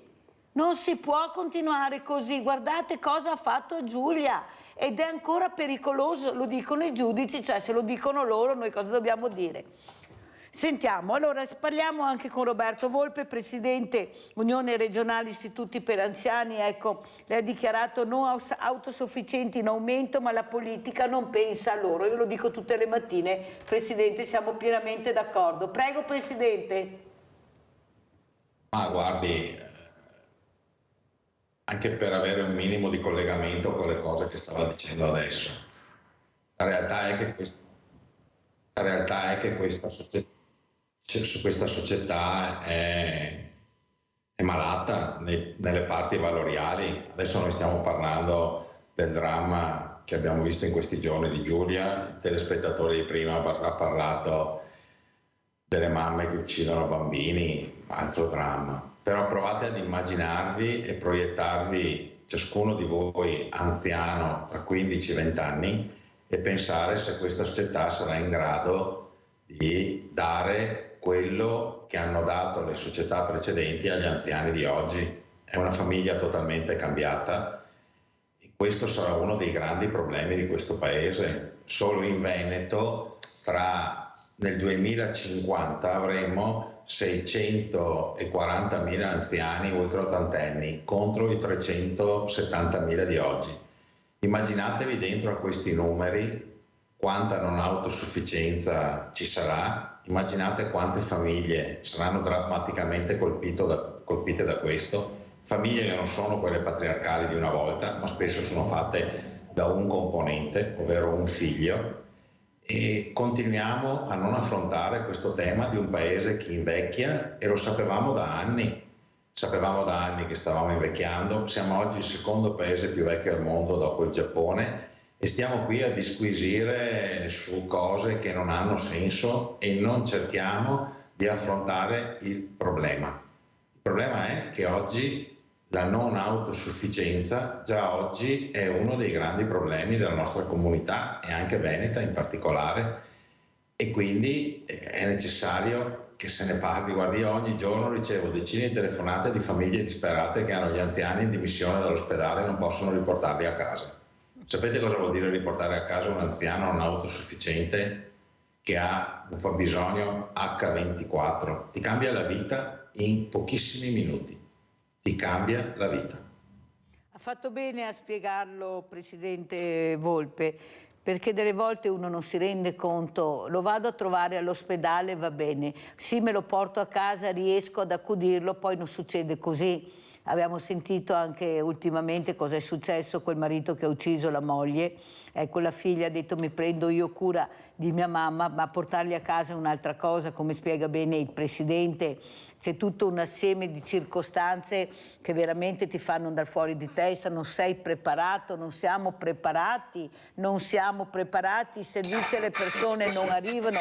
Pensate che io sto seguendo, Presidente, il caso di una mamma in sedia a rotelle anche lei, che accudisce il ragazzo vegetale su un letto perché non vuole portarlo in struttura, se lo vuole accudire. Ecco, quello che dovrebbe avere di diritto non lo ha, chissà perché non riesce ad arrivare questo aiuto che dovrebbe essere dato anche dall'ULSS, dal sindaco. Adesso sta intervenendo il nostro avvocato Luca Pavoneto, che sta seguendo, che è l'avvocato di Veneti Schiacciati dalla crisi, che sta cercando di capire come aiutare questa mamma perché è disperata, non ce la fa più, ma lei non è che voglia portarlo in una struttura, lei vuole avere quell'aiuto che le serve per continuare a tenerlo a casa, perché dice se lo porto via da qua muori in 3 giorni. Questo è quello che pensa la mamma, che ha già perso poi un altro figlio. Allora vogliamo aiutare questi diversamente giovani che stanno ancora cercando di dare tanto, o vogliamo, come dice il Presidente, girarsi dall'altra parte, perché i problemi che ha la politica sono altri? Ecco, sono queste iscrizioni all'anagrafe per i sindaci che stanno diventando matte, ma vogliamo 2 mamme o 2 papà, una mamma o un papà, ma sono questi i problemi, o dobbiamo cercare di dare servizi a queste persone che hanno veramente dato tanto e siamo diventati così grandi, belli e bravi? È merito dei loro sacrifici, delle loro frustrazioni, di quello che hanno passato, e ancora con un sorriso cercano di dare. Sentite cosa dicono quando abbiamo questi centenari, ecco, hanno la mente ancora lucida, i ricordi, ma vogliamo capire che forse dobbiamo ragionare in maniera diversa. Luca, tu hai dei nonni? Sì. Vai a trovarli? Ho una nonna, sì. La salutiamo, la nonna, dai. Ciao nonna. Come si chiama? Lucia. Ciao nonna Lucia. Ecco, cosa vuol dire per te andare a trovare la nonna, i nonni? È una cosa che senti tu, oppure sono anche i tuoi genitori, tua mamma magari in particolare, che ti dice Luca forse è il caso che andiamo a trovare la nonna? No, diciamo che mi fa sempre tantissimo piacere andare a trovare la nonna perché è gentilissima, è bravissima, mi vuole un sacco di affetto. Nonna materna o paterna? Paterna. Nonna paterna. È un sacco di bene e tu senti di ricambiare questo bene di questa nonna? Io credo di sì. Sì. Cosa fai ad esempio quando vai a trovarla? La prima cosa che fai? Cosa fai quando vai a trovarla? Allora, la prima cosa che faccio è l'abbraccio, sempre. Una cosa. Poi ci mettiamo un po' a parlare, giochiamo a carte, insomma, ci divertiamo ecco, un po' insieme. Ti dice mai insegnami ad operare il cellulare? Cosa? Ti dice mai di insegnare ad operare il cellulare? No, perché lei ha un telefono fisso a casa e adopera solo quello, diciamo. Allora, poi vorrei parlare anche col Presidente Volpe, perché adesso bisogna digitalizzare gli anziani, bisogna insegnare a fare quello. Ma le sembra che sia un problema questo? A 80, 75, e non ne vogliono sapere, sono pochi, loro vorrebbero più servizi alla persona, Presidente, o sbaglio? Ma guardi, su questo devo dire che in questi ultimi anni, anche nell'ambito della non autosufficienza dei nostri ospiti, abbiamo visto aumentare la richiesta di strumenti, cioè gli anziani sono molto più avanti di quello che immaginiamo. Però io vorrei focalizzarmi sul tema della non autosufficienza, perché l'anziano attivo è un anziano attivo, punto, è una persona, non lo considero neanche un anziano, è uno di noi. Il vero tema sta dentro alla non autosufficienza. Lei si pensi che oggi, quelle che oggi abbiamo conosciuto dopo la pandemia come le RSA, che in Veneto sono circa 350, dove ci sono oltre 32.500 anziani, la gente forse non si rende conto che queste sono oggi delle geriatrie, delle lungodegenze. Oggi in queste strutture oltre il 70% degli ospiti hanno disturbi del comportamento, non parliamo di malattia di Alzheimer, ma rendo l'idea perché si sviluppa su vari stadi. Il 60% di questi anziani sono disfasici, vuol dire che se bevono un bicchiere di acqua si soffocano, e noi dobbiamo addensarla. Ci sono anziani che bevono acqua solo esclusivamente gelatinata, come il gel che troviamo sulle torte, perché altrimenti soffocano. Questo è il mondo, questa è questa parte di popolazione su cui ci dedichiamo noi e si dedica l'associazione. Tutta la parte del mondo attivo, tutte le politiche sul mondo attivo vanno benissimo, però bisogna sedersi e affrontare, perché questo è un problema grandissimo e sarà sempre più grande. Il ragazzo a cui va tutta la mia stima, perché ha detto una cosa molto bella, quando va dalla nonna alla braccia, e ha rappresentato proprio qual è uno dei valori più grandi, che è questo. Gli anziani di domani avranno la fortuna di avere questi tipi di nipoti? È una domanda che faccio, perché ho anche la risposta no. Non avranno tempo i nipoti di fare questo, se ci sono i nipoti. Noi stiamo vivendo l'inverno se ci saranno i nipoti. Abbiamo Leone da Trebasene che poi continuiamo. Vai Leone. Ciao Mirella, grazie, saluto i tuoi ospiti. Allora Mirella, sei grande, perché hai portato questo ragazzo qui, possiamo chiedere qualcosa a questo ragazzo che adesso sta diventando grande. Volevo chiedere, ma a scuola vi insegnano l'educazione civica? Fermo. Vi insegnano di rispettare Insegnano tutti? l'educazione civica e rispetto a scuola? Assolutamente sì. Di rispettare tutti, tutti i colori? Aspetta Leone, aspetta, prego. Ci sono appunto delle lezioni di educazione civica in cui ci insegnano l'educazione, il comportamento, rispetto, i valori anche. Esatto, sia dentro che fuori scuola. Vai Leone. Grazie Mirella. No, se vuoi chiedere qualcos'altro dico. Beh, non riesco a capire queste risse che fanno. Da che cosa, tutte queste cattiverie, non lo so. E per quanto riguarda i diversamente giovani, Leone, cosa vuoi dire al Presidente Volpe? Riguardo i Presidenti, voglio dire, io sono anziano. Allora penso che noi quando siamo giovani non pensiamo abbastanza a quando saremo anziani, perché abbiamo fatto delle case con 2 gradini di qua, 2 gradini di là, e adesso ci troviamo anziani che abbiamo le case invivibili, perché c'è come si dice, il problema architettonico, perciò portare a casa un anziano, c'è anche questo problema nelle case, e poi non ci sono ascensori. Quando siamo giovani dovremmo pensare di più alla vecchiaia. Bravissimo Leone, hai detto una cosa importantissima. Bravissimo poi Leone. Sull'omicidio, sul femminicidio, non so se ti ricordi, ti avevo detto che i giornali in televisione, se c'era un femminicidio, era l'ultima notizia prima dello sport. Nei giornali mai c'era un femminicidio in prima pagina. Finalmente adesso i giornali cominciano a parlare di questi femminicidi. Qual è il problema? Il problema di questi femminicidi sono questi uomini che hanno questo problema di possesso, che prendono la donna come un oggetto, che tutto è loro. E questo è una cosa che si vede bene in una persona se uno ci parla assieme. Perciò un uomo che ha questo problema deve essere indirizzato a un centro di rieducazione.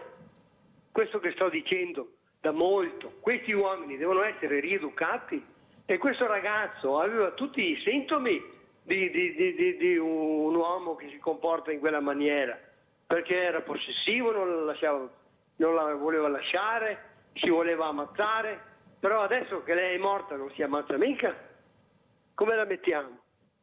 Qui il problema è educazione. Quando un uomo ha questi problemi deve essere indirizzato in un centro di rieducazione, e se non lo vuole fare deve obbligare. Appena una donna denuncia, quest'uomo deve essere portato in questi centri e rieducato.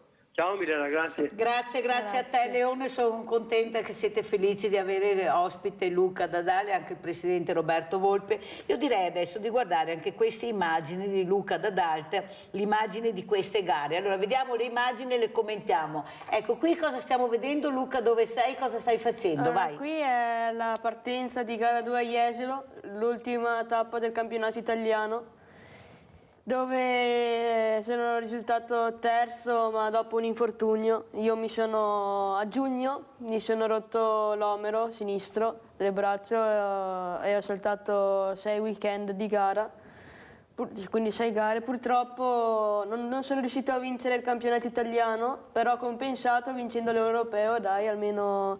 Dai, hai detto poco, caro Luca. Ascolta Luca, ma questa passione da dove viene? Perché mi sembra che il papà non abbia praticato questo sport. No, assolutamente no. Questa passione viene da piccolino. Io mi sono sempre appassionato, diciamo, delle macchine, dei motori, delle biciclette. Finché a un certo punto mi ricordo che ero piccolino, ho schiacciato il tasto per accendere la TV e mi è apparso sullo schermo questa gara delle minimoto, così si può dire. E allora ho iniziato a insistere e fin quando i miei genitori mi hanno concesso, ecco, questa libertà di provare. E da lì è stata subito una grandissima passione e ho sempre continuato, diciamo. Avete sentito cosa ha detto? I miei genitori mi hanno concesso la libertà di provare, perché lui ci tiene molto che i genitori lo accompagnino in questo percorso, a parte che devono accompagnarti perché sei anche minore, però è questa, secondo me, che ti fa andare avanti e vincere anche queste gare. C'è questo supporto importante della famiglia, o sbaglio? Chiaramente, perché diciamo che nell'arco di un campionato non ci sono solo momenti belli, ma anche momenti, diciamo, bui, dove si è in difficoltà. Tipo la caduta che hai fatto. Esatto, ma per esempio l'anno scorso non portavo a casa, diciamo, non ero così in forma e i miei genitori mi hanno sempre aiutato e supportato finché, diciamo, ho iniziato a vincere, ecco, ma grazie a loro. I miei genitori, più dalla parte della mamma o dal papà o tutti e due uguali? Entrambi. Entrambi, avete sentito. Senti Luca, un'altra cosa che volevo chiederti, dicono che i ragazzi non sono motivati, non hanno più voglia di fare lavori manuali. Tu hai detto a me interessavano le biciclette, le moto, le macchine. Ecco, come manualità, come vedi i ragazzi, i tuoi amici, i tuoi compagni? Ecco, manca la manualità oppure c'è qualcuno che non la insegna e voi vorreste essere più partecipi anche in questo? Dipende soprattutto da persona a persona. Per esempio, a me piacerebbe moltissimo eseguire, diciamo, tanti lavori manuali, mi piacerebbe tanto fare il meccanico un giorno, ma ci sono anche tanti ragazzi che invece preferiscono, ecco, adoperare, cioè, che non sono tanto portati per la manualità. E io vedo che i ragazzi che usano sempre più le tecnologie diventano sempre di più e la manualità secondo me un po' si estinguerà. Ma secondo te la scuola, ad esempio anche nel dopo scuola, perché giustamente al mattino bisogna studiare, c'è la didattica, ma il pomeriggio forse aiutare di più con i laboratori, con i ragazzi che vogliono partecipare, secondo te si potrebbe fare qualcosa di più? Dovrebbe cambiare anche un po' la scuola nel pomeriggio? Secondo me si potrebbe cambiare un po', sì. Perché diciamo che anche nei laboratori ci sono tantissimi laboratori di informatica e molto pochi di meccanica, esatto. Infatti adesso più che meccanica si insegna meccatronica. Che è un'altra cosa. Che è un'altra cosa, esatto. Ecco, forse ritornare a fare un passo indietro, iniziare proprio dalla meccanica per arrivare alla meccatronica, perché poi sai Luca, io ho avuto anche degli ospiti importanti, dei ragazzi come te, che fanno dei robot che sono meravigliosi, perciò vuol dire che c'è anche una certa manualità se tu gliele insegni. Non è vero che questi ragazzi non sono intrigati? Cosa dice Presidente Volpe?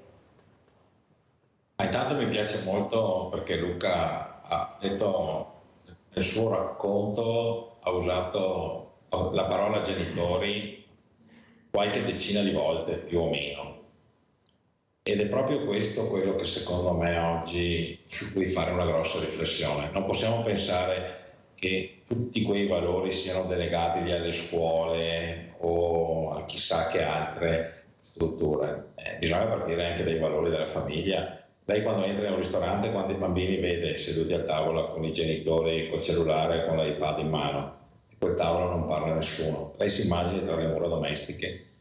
Luca ha la fortuna probabilmente di avere dei genitori che stanno facendo alla grande il loro mestiere.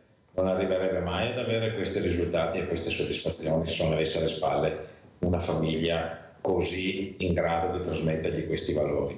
E parla bene anche del mondo della scuola. Vede, oggi probabilmente noi stiamo vivendo uno dei periodi più bui del nostro paese, dove la politica è autoreferenziale, la politica non dialoga. Lui ha detto una cosa intelligentissima quando dice sì, ci vorrebbero più laboratori manuali. Ma chi a lui gliel'ha chiesto? Gliel'ha chiesto lei? La politica sta chiedendo ai giovani cosa vorrebbero.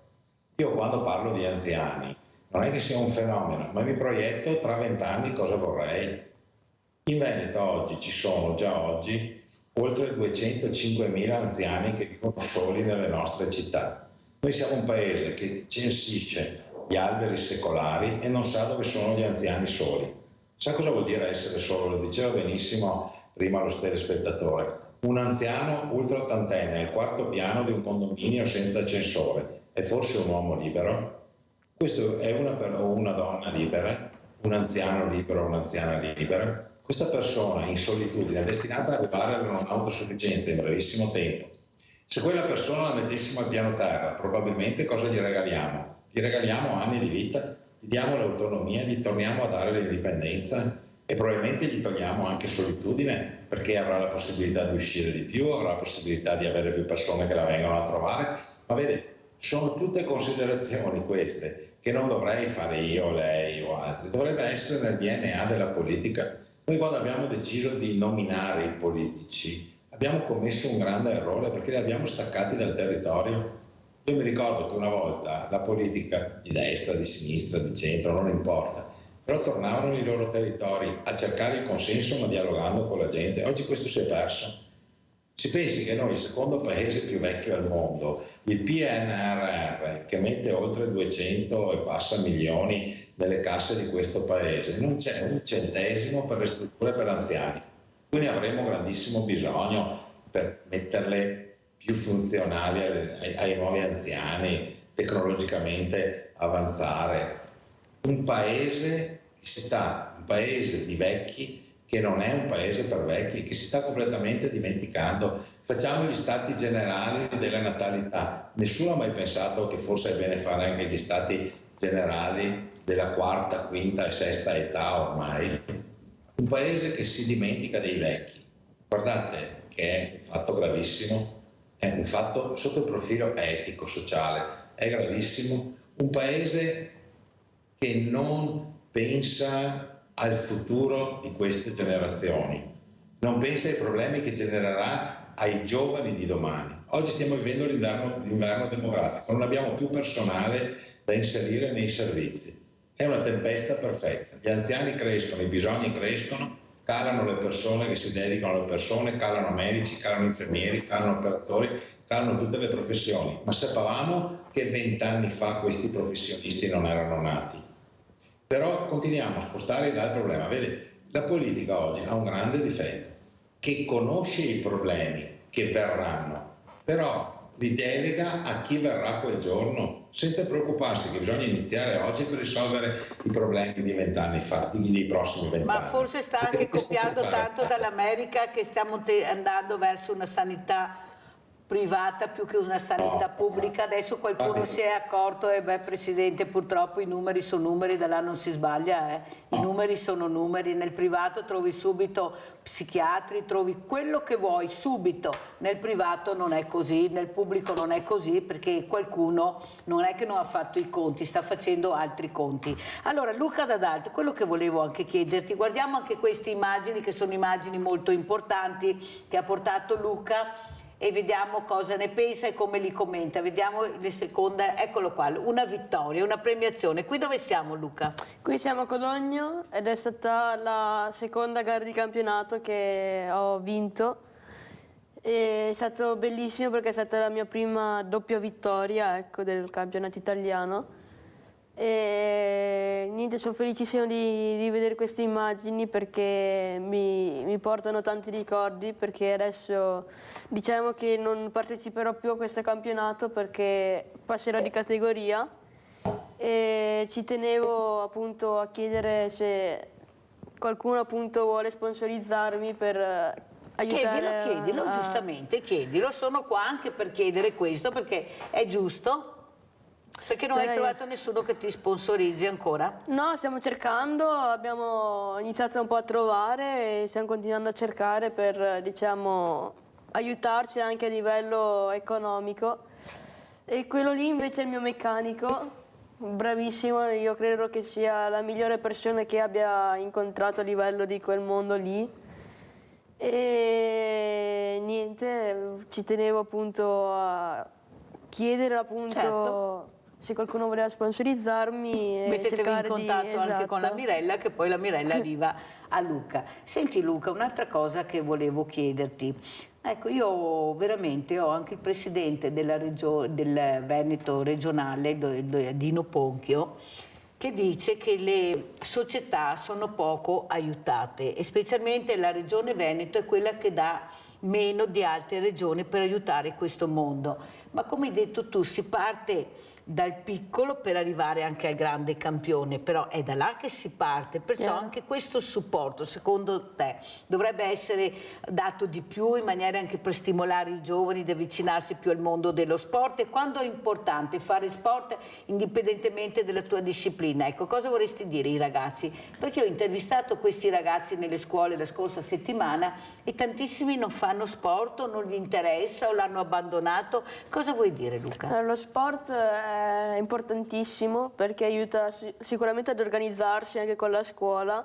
Infatti anche guardando le percentuali e i numeri, chi pratica sport diciamo riesce a una miglior capacità di organizzarsi con i compiti, con gli studi. Poi lo sport diciamo è un bellissimo mondo perché ti libera, ti regala emozioni, ti stimola anche ad andare avanti, quindi io credo che senza il mio sport diciamo farei molto più fatica anche a frequentare una scuola di tipo meccanica eccetera, ecco. Allora andiamo a vedere questa Mirella che voi conoscete, che è andata in questa scuola, andiamo a vedere, andiamo a Ricatti. Ecco, vediamo se la regia è pronta per mandare le immagini e sentire, vorrei anche il commento dal nostro Luca D'Adalto di cosa ne pensa, ecco, di questa situazione che mi sono trovata a parlare con questi ragazzi per capire anche l'importanza di dialogare con loro, di capire dove veramente vorrebbero arrivare, parlare. Ecco qua, allora sentiamo. Vi abbracciano, pensate che io non li conosco, è la prima cosa che fanno, non li ho mai visti, mi abbracciano e mi baciano, mai visti, perché hanno bisogno del contatto, di sentirsi anche loro amati. Tu cosa vuoi dire? Anch'io altre volte dormo. Bello? Dove ad esempio? Ma più che altro, ad esempio io ho un vicino vado spesso da lui e l'aiuto. Quanto belli sono, diglielo ai tuoi compagni, ai tuoi amici. No, sì, è carino. È vero che sono sempre sorridenti? Sì. Sempre. Loro sono sempre sorridenti. E quando sei con lui cosa provi? Lo senti diverso o secondo te è una normalità? No, cioè non è che lo sento diverso, più che altro Allora, ho iniziato, e qua vorrei sentire anche cosa ne pensa Roberto Volpe, dicendo proprio a questi ragazzi che quando vado in queste, e li vedo in queste RSA, la prima cosa che vedo è che questi nonni, questi ragazzi si abbracciano. Come ha detto giustamente Luca prima, la prima cosa che faccio quando vado dal mio nonno, dalla mia nonna, la abbraccio. E soprattutto che vorrebbero conoscere di più questo mondo, anche del mondo delle fragilità, perché non ci conoscono, Presidente. Ecco, ad esempio il mondo della disabilità, ne parlate a scuola, perché questi ragazzi hanno dichiarato che non sanno neppure cosa sono i CEOD. Tu sai cosa sono i CEOD? No. Vedi? Ecco, e il mondo della fragilità ti interessa, ti piacerebbe conoscerlo? Perché io penso che sia difficile trovare un ragazzo o una ragazza che dica, beh, questa mattina vado a prendere la mia amica Down, il mio amico Down, e andiamo a mangiare una pizza assieme. Cioè, siete molto lontani o sbaglio, Luca? Allora, assolutamente direi abbastanza, cioè nella mia situazione io non conosco, diciamo, tanti miei parenti disabili, quindi diciamo non ho anche la possibilità, ecco, di confrontarmi con uno di loro, però diciamo che a scuola iniziamo anche a parlarne prossimamente nel programma scolastico. Seria anche ora, dicomi, Inizieremo anche a parlarne, diciamo, a insegnarci, ecco, come approcciarsi con queste persone, soprattutto anche nei luoghi pubblici, eccetera, ecco. Infatti hai visto che io non avevo microfono, non avevo niente, ho fatto solo delle riprese per capire la prima volta come si approcciano a questo nuovo modo di dialogare, ecco, dialogare con questi ragazzini, ragazzi tutti bellissimi, tirati a lustro, vedete anche troppo a mio avviso, anche certe signorine. Però questo modo di dialogare, cosa ne pensa Presidente Volpe? Ecco, portare invece di arrivare questi ragazzi che arrivano da questi diversamente giovani, magari organizzare ad esempio il teatro assieme al pomeriggio, il cinema al pomeriggio, visto che abbiamo la fortuna di avere anche questo cinema Edera a Treviso che si è aperto a questo mondo nel pomeriggio, che dice venite pure a trovarci, ecco, metterli assieme. Cosa pensa Presidente? Cominciamo a unire invece che di separare, prego. Guardi, queste cose già oggi avvengono in molte realtà. Io, se ne posso rappresentare la mia in questo momento, io sono in fondazione, una struttura che ha 250 ospiti, al piano sotto ci sono anziani, al piano sotto ci sono 100 bambini alla scuola d'infanzia e 70 all'asilo nido. L'integrazione tra le generazioni c'è, però diciamo che io non devo essere la fortuna di avere la fondazione del Presidente Volpe per avere quello che stai dicendo, dovrebbe essere una cosa uguale per tutti, ma se non investono in questo... Ma guardi, queste buone prassi generazionali ci sono. Stavo dicendo che però non si dimentichi la tipologia di ospiti che abbiamo nelle nostre strutture oggi, quindi quegli aspetti che citava lei di integrazione generazionale andrebbero potenziati nell'invecchiamento attivo, in tutte quelle iniziative che possono esserci anche da noi. Guarda che facciamo anche in occasione del Natale, le scuole vengono in visita, cioè non è che noi siamo chiusi a queste realtà, è un po' più difficile magari per loro essere così mettersi in relazione, però sono delle bellissime testimonianze. Però vedi, tornando al tema della disabilità, quello che è significativo è che quando questi ragazzi hanno in aula un collega disabile, lei vedrà cosa avviene in questi ragazzi. Diventano tutti straordinari. Quando lo toccano e lo vedono, vale più di 1000 insegnamenti, però siamo ancora carenti rispetto a questo. Dovremmo lavorare molto di più. Lei diceva prima nell'ambito della scuola, sì, ma anche in ambito familiare.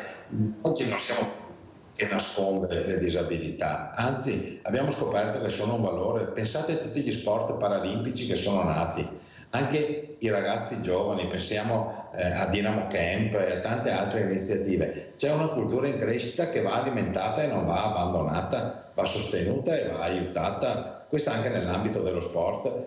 Lei diceva bene prima, i ragazzi oggi non fanno sport e questo sarà un grande problema, perché lo sport è educazione, ti fa stare insieme, ti fa vincere, ti fa perdere, ti fa dire che nella vita non sempre si può pensare di vincere, bisogna saper assaporare anche l'amarezza delle sconfitte, così negli affetti, così in tante altre cose. Però secondo me noi in questi anni abbiamo perso, ci siamo più preoccupati di quello che si vede, di come servire la pietanza, che non curarne la preparazione. Oggi i risultati sono questi. E guardate che se continuiamo a rincorrere gli eventi, questa società è destinata a peggiorare, dobbiamo fermarci, tornare un attimo indietro e capire dove siamo stati carenti. Se non abbiamo seminato, non raccogliamo. Non continuiamo l'errore di non seminare, cominciamo anche a recuperare il tempo in cui non abbiamo seminato. Vanno bene trasmissioni così, va bene parlarne molto, ma bisogna continuare a parlarne al di là dei momenti delittuosi o momenti come quelli che abbiamo avuto in questi giorni, che hanno aperto un dibattito a 360 gradi, che va dai giovani alla violenza sulle donne e tante altre cose. Dobbiamo continuare a parlarne a prescindere dai fatti, dobbiamo parlare di anziani e di non autosufficienti, anche se non abbiamo l'anziano non autosufficiente a casa.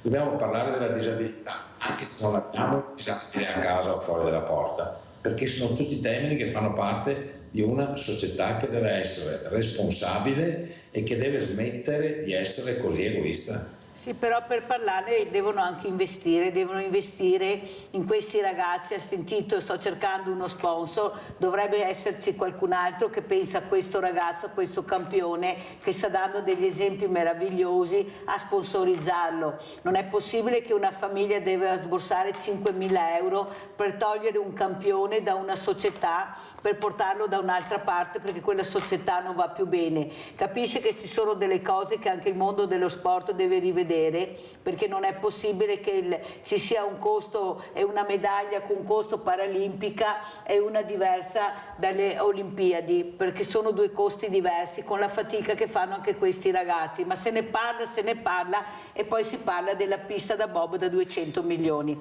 Detto questo, ringrazio tantissimo il nostro ragazzo meraviglioso Luca Dalt, pilota nazionale e internazionale di minibike. Allora, come vuoi salutarci? Fai l'ultimo appello per trovare questo sponsor, chissà mai che non esca. Vai. Allora, io spero appunto di trovare diversi sponsor, diciamo, per continuare anche col mio cammino, con la mia via. Poi ci tenevo a precisare che per chi volesse sponsorizzarmi, ecco, prossimamente ci sarà anche una cena appunto in questo ristorante Ca del Poggio come ringraziamento, ecco, che mi sponsorizzerà o chi già mi sponsorizza. E niente, volevo ringraziarti tanto per comunque avermi invitato e grazie tutto a te. Quanto. Senti Luca, fai un saluto ai nonni che ti stanno guardando, che magari non hanno la fortuna di avere nipoti o di avere un nipote come te. Cosa vuoi dire a questi nonni? Come li vuoi salutare?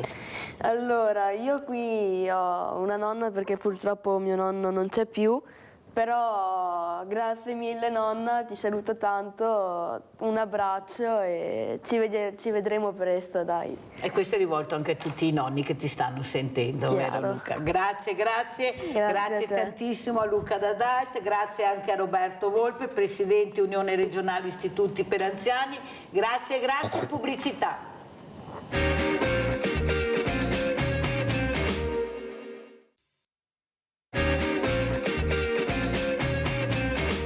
Vi presento altri ospiti, abbiamo in presenza Gabriella Mauro, Presidente Emporio Solidale Basso Piave San Vincenzo di San Donà di Piave, un'amica cara, grazie Gabriella di essere qui perché parleremo di volontariato, però abbiamo anche un collegamento da Vicenza, precisamente da Cassola, con Vanni Covolo. Si presenti, vediamo chi è Vanni Covolo, prego.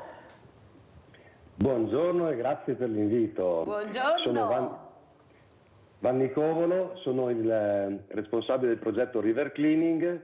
Noi ci occupiamo, vorremmo salvare il mondo e cerchiamo di farlo andando ad intercettare i rifiuti che galleggiando nei corsi d'acqua vanno a finire in mare. E questa è la nostra mission.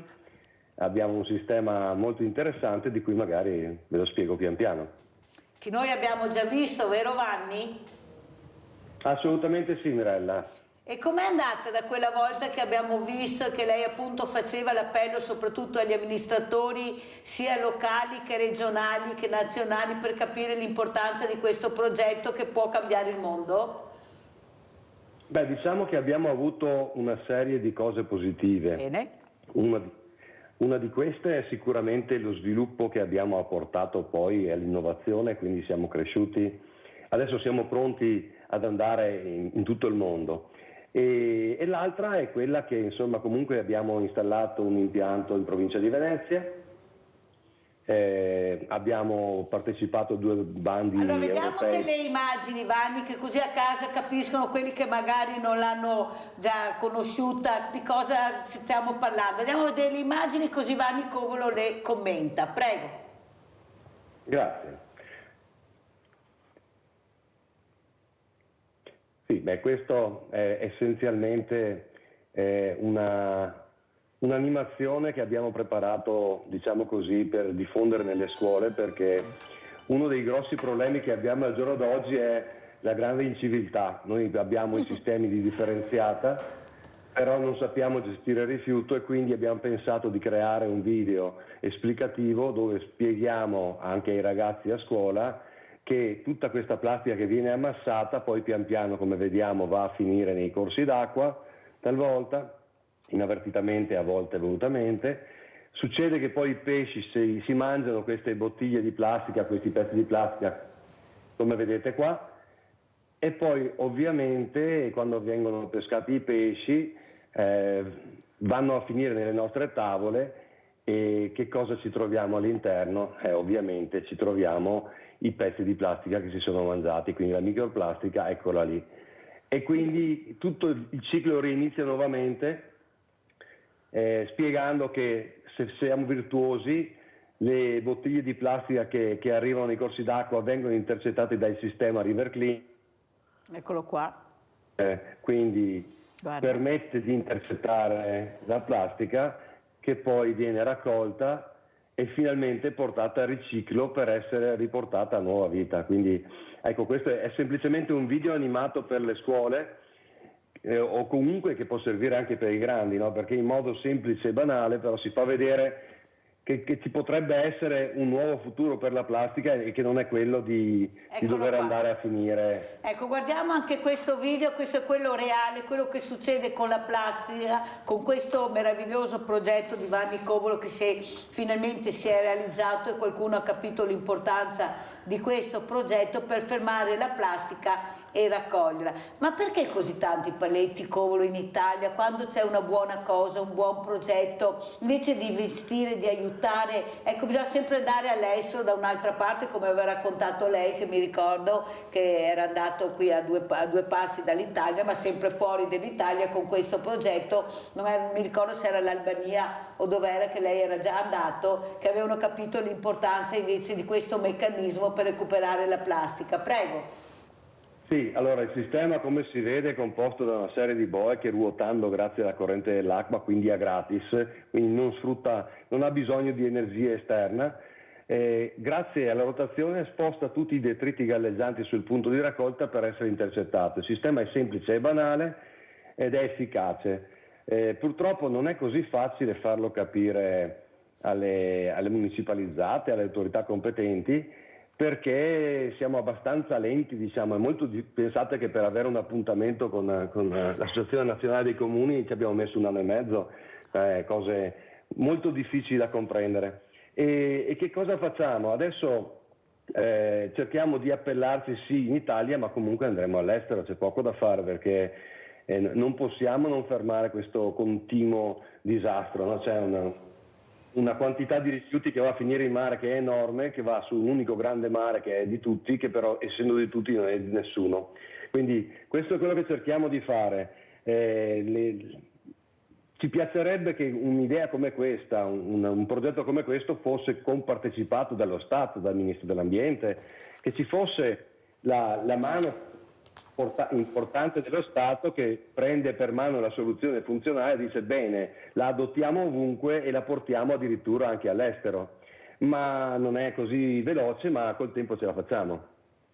E ha fatto bene a spiegarlo Vanni, perché forse qualcuno deve essere più attenzionato, visto che abbiamo la fortuna di avere queste menti creative, che le abbiamo solo noi, e molte anzi, forse di dare più importanza a questi progetti che veramente potrebbero salvare il mondo. Cosa ne pensi, Gabriella Mauro, dopo aver visto queste immagini, questo progetto meraviglioso? Hai detto proprio meraviglioso. Allora, pensare che con tanta facilità e poco spreco, spreco, perché qui vedo che non serve energia, nient'altro per raccogliere questi rifiuti che sappiamo benissimo che ormai sono un disastro. Io devo dire solo complimenti a questa idea, ma che soprattutto tutte le amministrazioni dovrebbero adottare.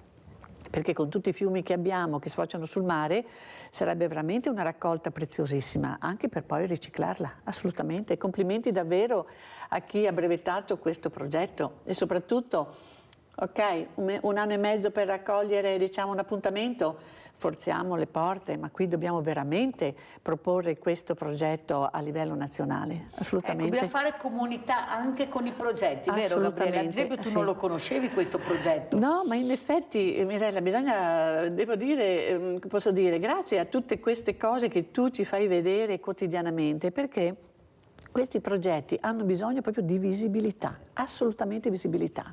Sì. Sono perfettamente d'accordo. Allora diamo anche visibilità al progetto invece di Gabriella. Mauro, andiamo a vedere queste immagini dell'Emporio Solidale di San Donà di Piave, perché sono empori molto importanti, sono empori che danno la possibilità e quella fortuna di avere questi empori a chi veramente non ce la fa. Prego Gabriella.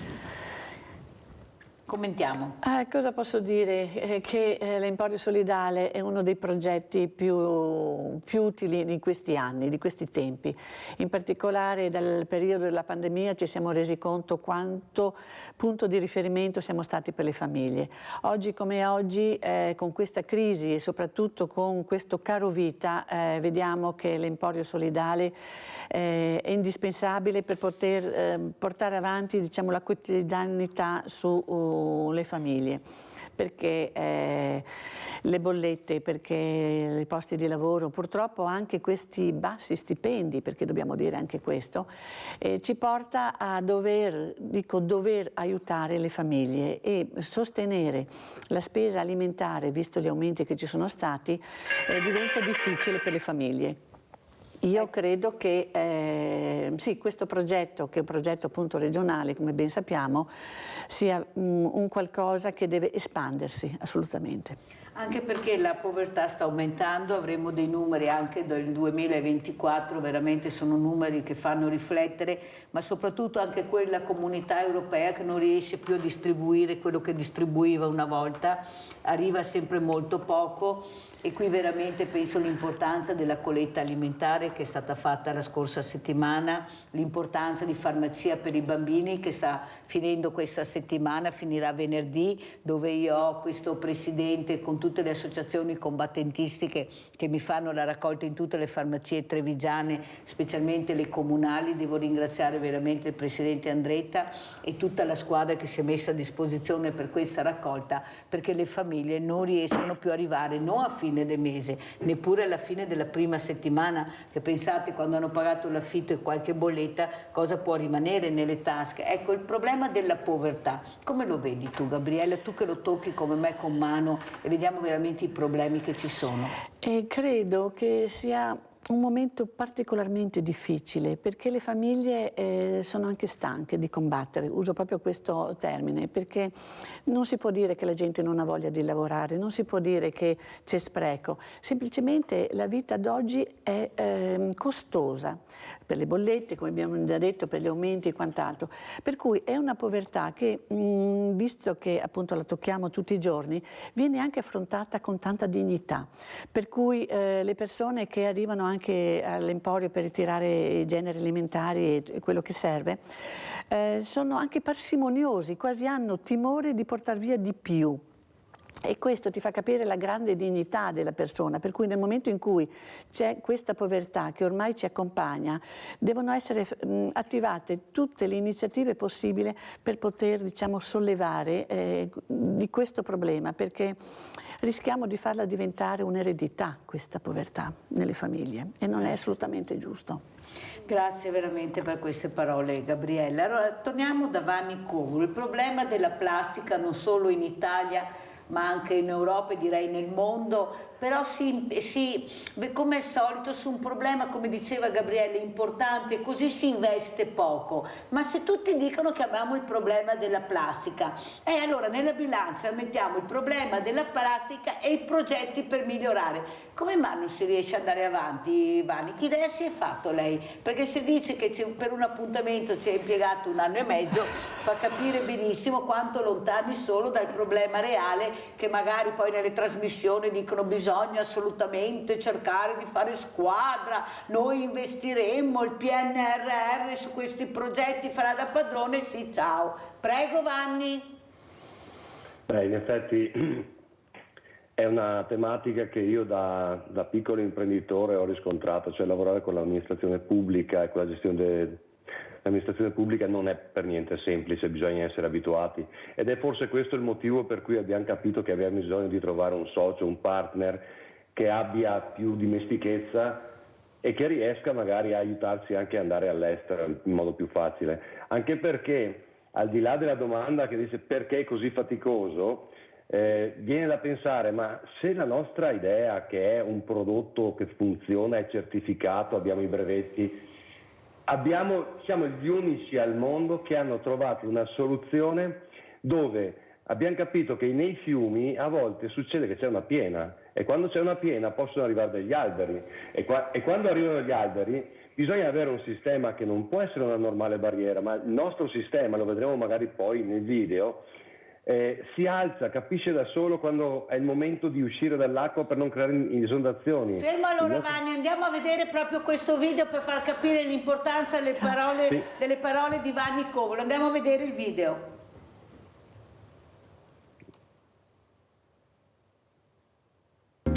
Salve, sono Vanni Covolo, CEO di River Cleaning. Oggi siamo qui sul campo per mostrarvi il nuovo impianto 2022. Pronti a dare un'occhiata?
Allora, vai Vanni Covolo, commentiamo questo video che abbiamo visto, poi vedremo anche altre immagini intanto che parli. Ecco, l'importanza invece di capire che bisogna investire nella ricerca che c'è, nell'idea che tu hai avuto, un'idea importantissima. Prego Vanni.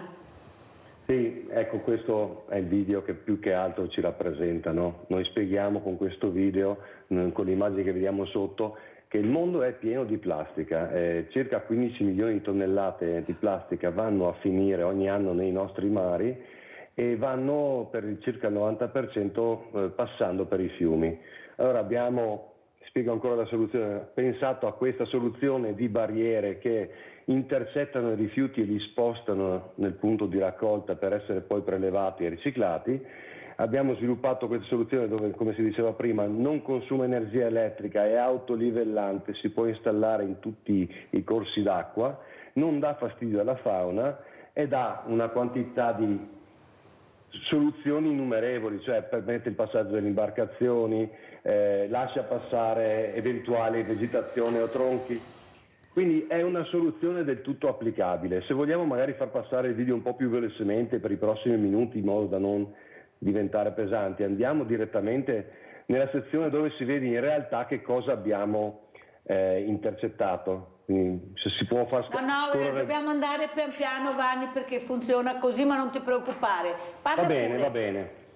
Quindi abbiamo sviluppato queste soluzioni pensando a tutti i corsi d'acqua, quindi anche per esempio, come si vede qui, un'applicazione per il canale di Suez, ed è un sistema che è efficace, è rispettoso dell'ambiente, tiene distanti i pesci ed ha tutta una serie di soluzioni ecologiche che permette di essere installato senza nessun utilizzo di energia esterna, quindi il controllo da remoto, l'automanutenzione, l'autopulizia. È qualcosa di veramente interessante che abbiamo raggiunto dopo 4 anni di ricerca, e ne approfitto nel frattempo per dire che effettivamente se ci fosse una consociata nazionale, ci fosse una partecipata del Ministero, si potrebbe fare molto più in fretta, perché noi quando andiamo a bussare le porte del demanio piuttosto che di alcuni comuni siamo una piccola realtà e quindi abbiamo dei tempi di risposta un po' più lenti. Se invece avessimo con noi, come sarebbe auspicabile, il supporto dello Stato che dice abbiamo una soluzione funzionale, allora sarebbe estremamente più semplice, ma soprattutto potremmo cominciare a fermare il disastro ecologico che ogni giorno accade, cioè di tutto il materiale che va a finire in mare. Qui nelle immagini si vede per esempio il primo test del 2020 nel fiume Brenta, quindi ancora alle prime soluzioni dove già si vedeva comunque quanto era efficace. Poi abbiamo nel corso del tempo sviluppato vari impianti con vari test, fino ad arrivare a soluzioni prima che sono intelligenti, che riescono a capire in caso di esondazione di uscire dall'acqua, di non creare fastidio, di fare l'autopulizia, riescono a interagire direttamente con l'unità di controllo, quindi immaginiamo di avere 100 impianti di questi in Italia e da una centrale operativa in modo automatico viene controllato tutto quanto, la funzionalità, e si riesce a comandare anche le barriere per gestire il tutto.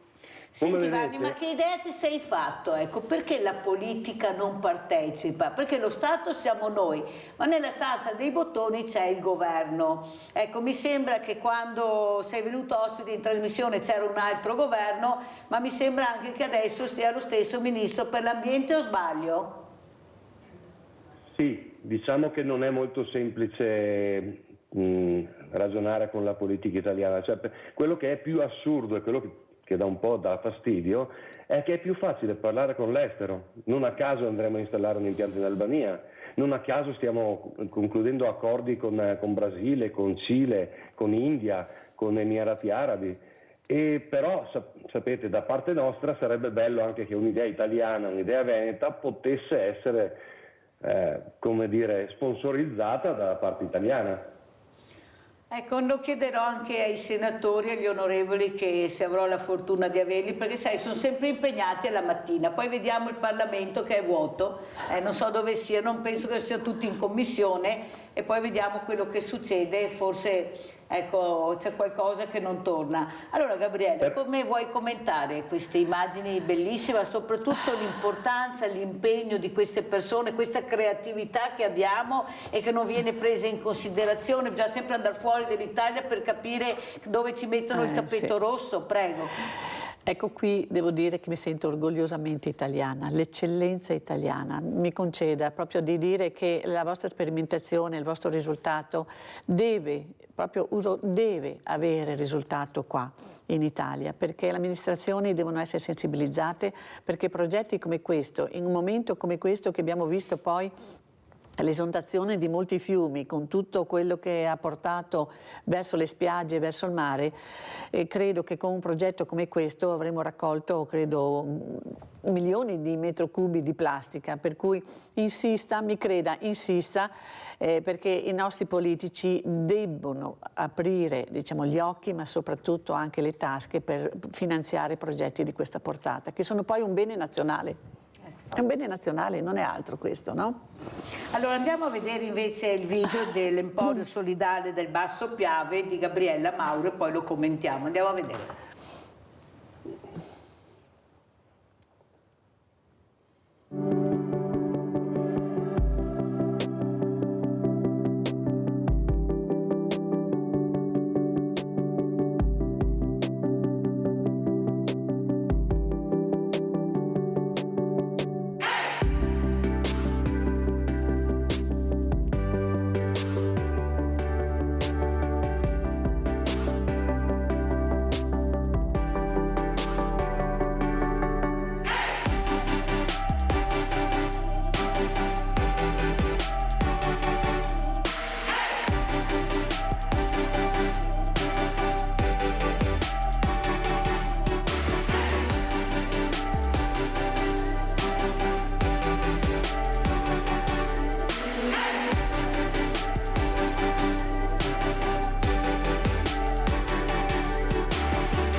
Allora Gabriella, l'importanza del banco alimentare, degli empori solidali, ma soprattutto l'importanza di fare squadra.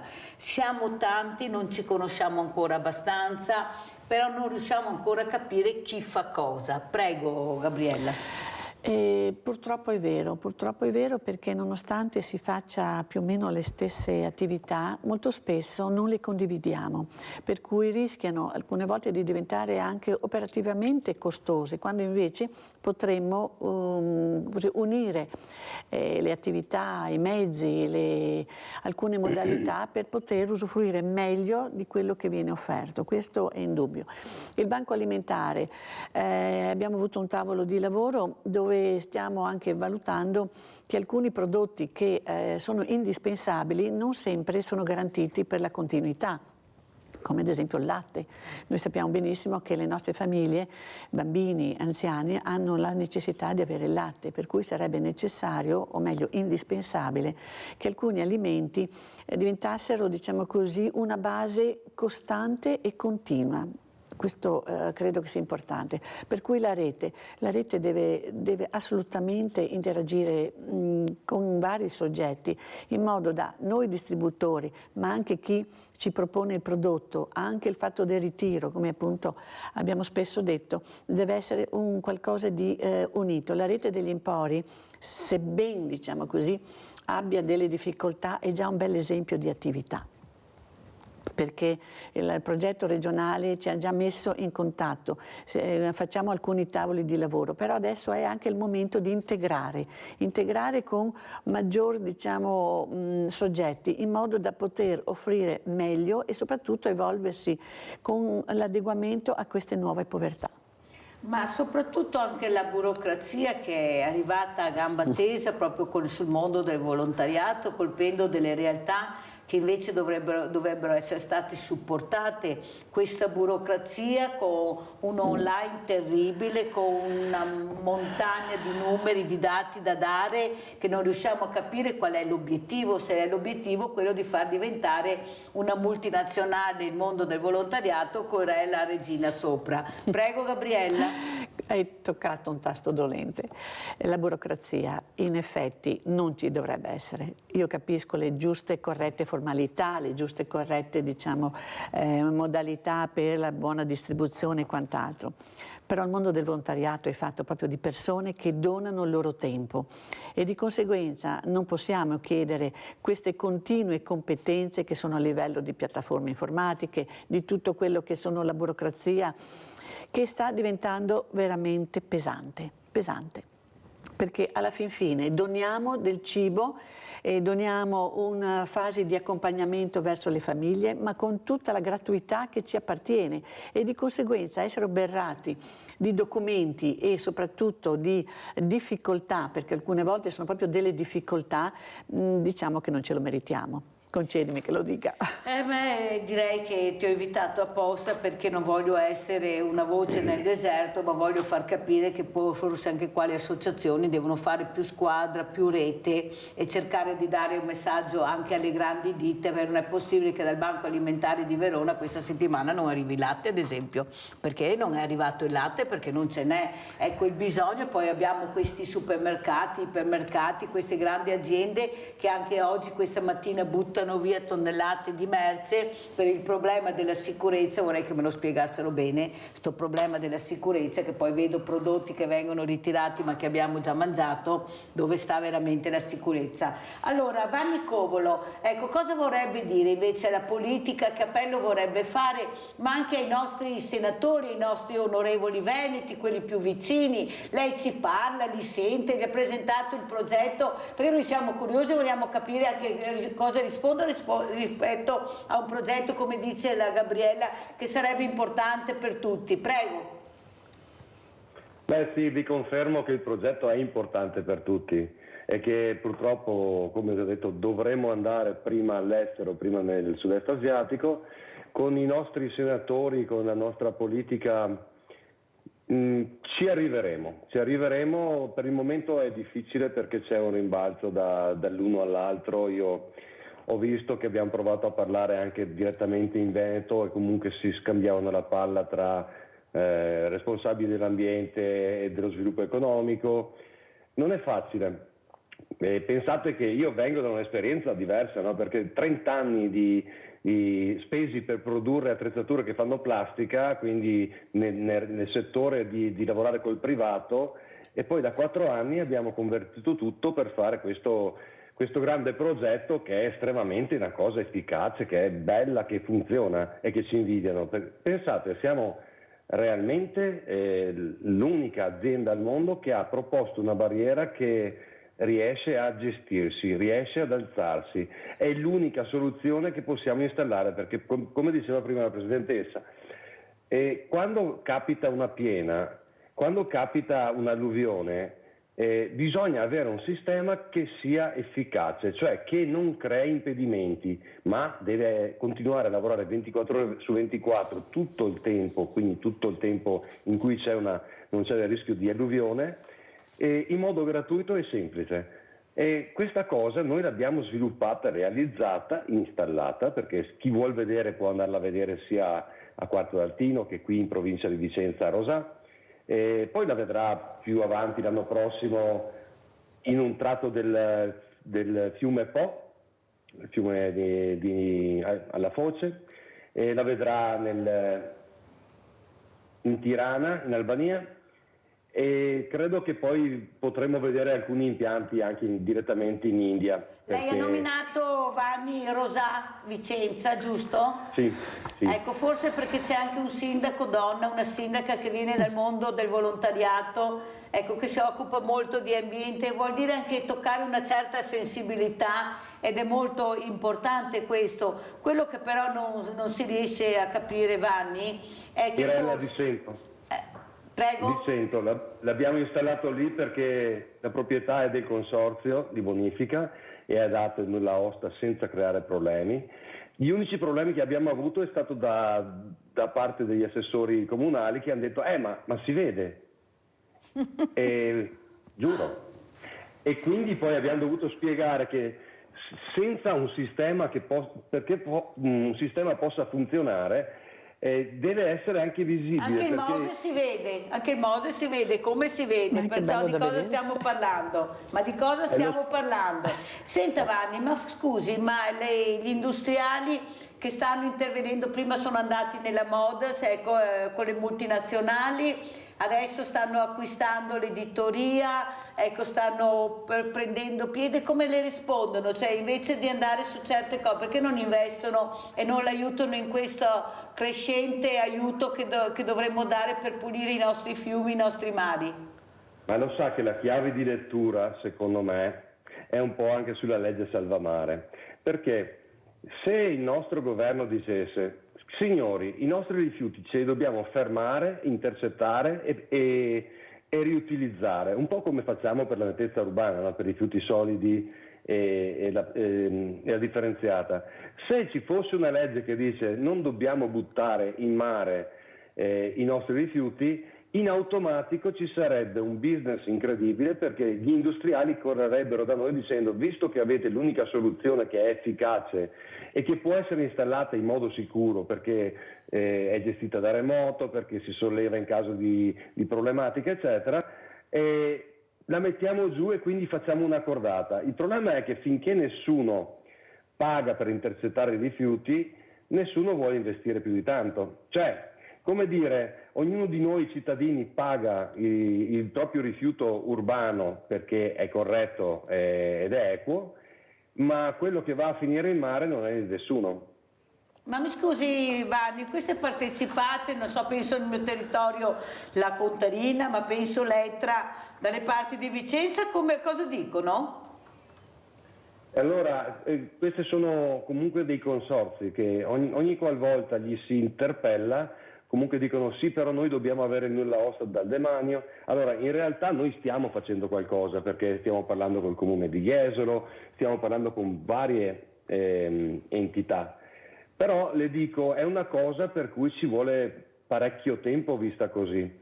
Se invece fossimo parte di qualcosa di ministeriale, cioè se il Ministero dell'Ambiente, per esempio, che abbiamo conosciuto anche il Vice Ministro qualche settimana fa, ci dicesse: facciamo un tavolo tecnico, prendiamo questa soluzione, la mettiamo come test in 5-6 corsi d'acqua in Italia e se dopo funziona la mettiamo ovunque, sarebbe tanto più facile. Sì, sarebbe tanto più facile, però purtroppo c'è qualcuno che sa ma non vuole ascoltare, che è diverso dal sentire. E quindi andremo ad installare gli impianti prima all'estero. Fine. Allora io adesso invece vi porto a Belluno, perché non sono riuscita a farlo vedere in tempo questo, spero che tanti lo vadano a visitare perché sono le nostre radici, la nostra storia. Andiamo a vedere il Museo dei Zattieri, andiamo a vedere.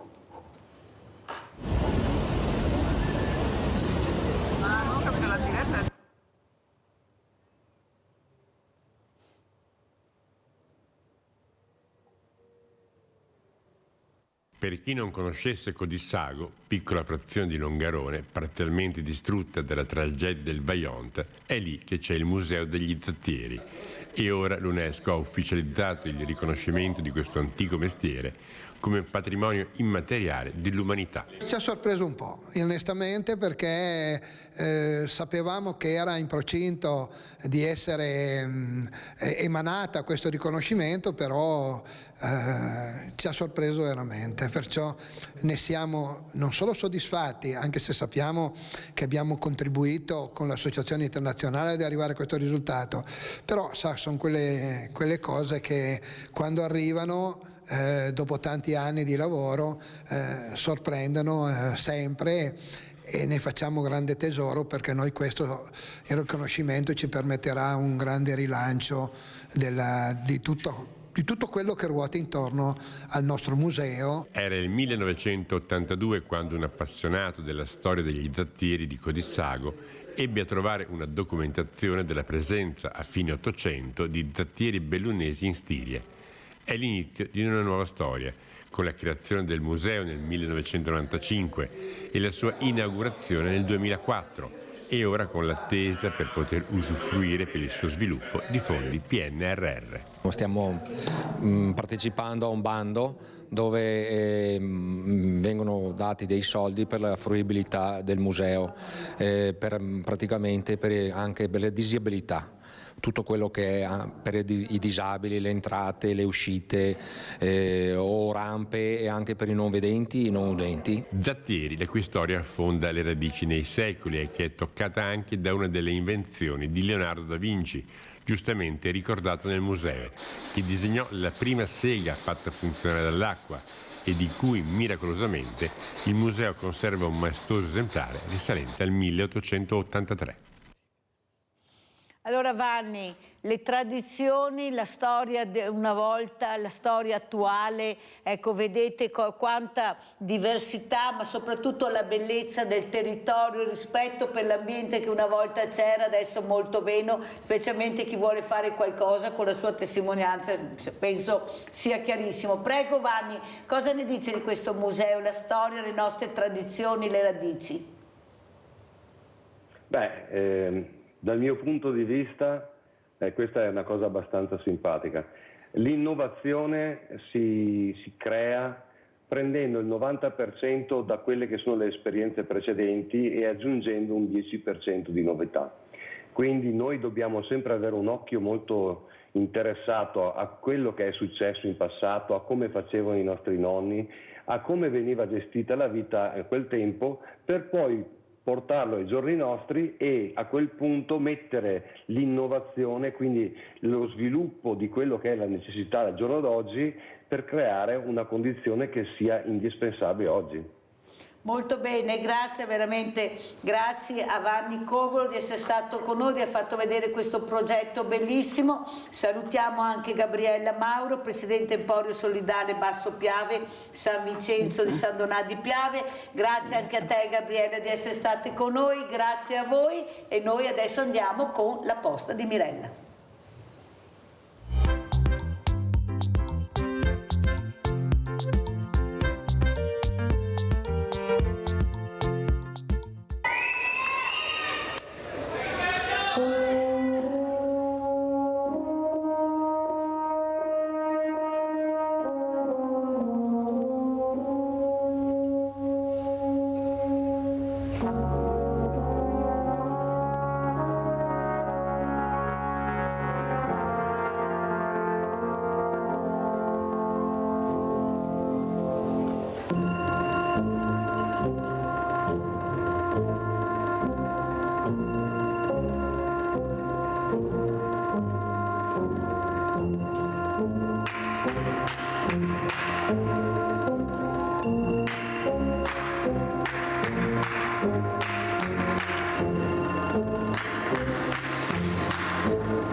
Angelina.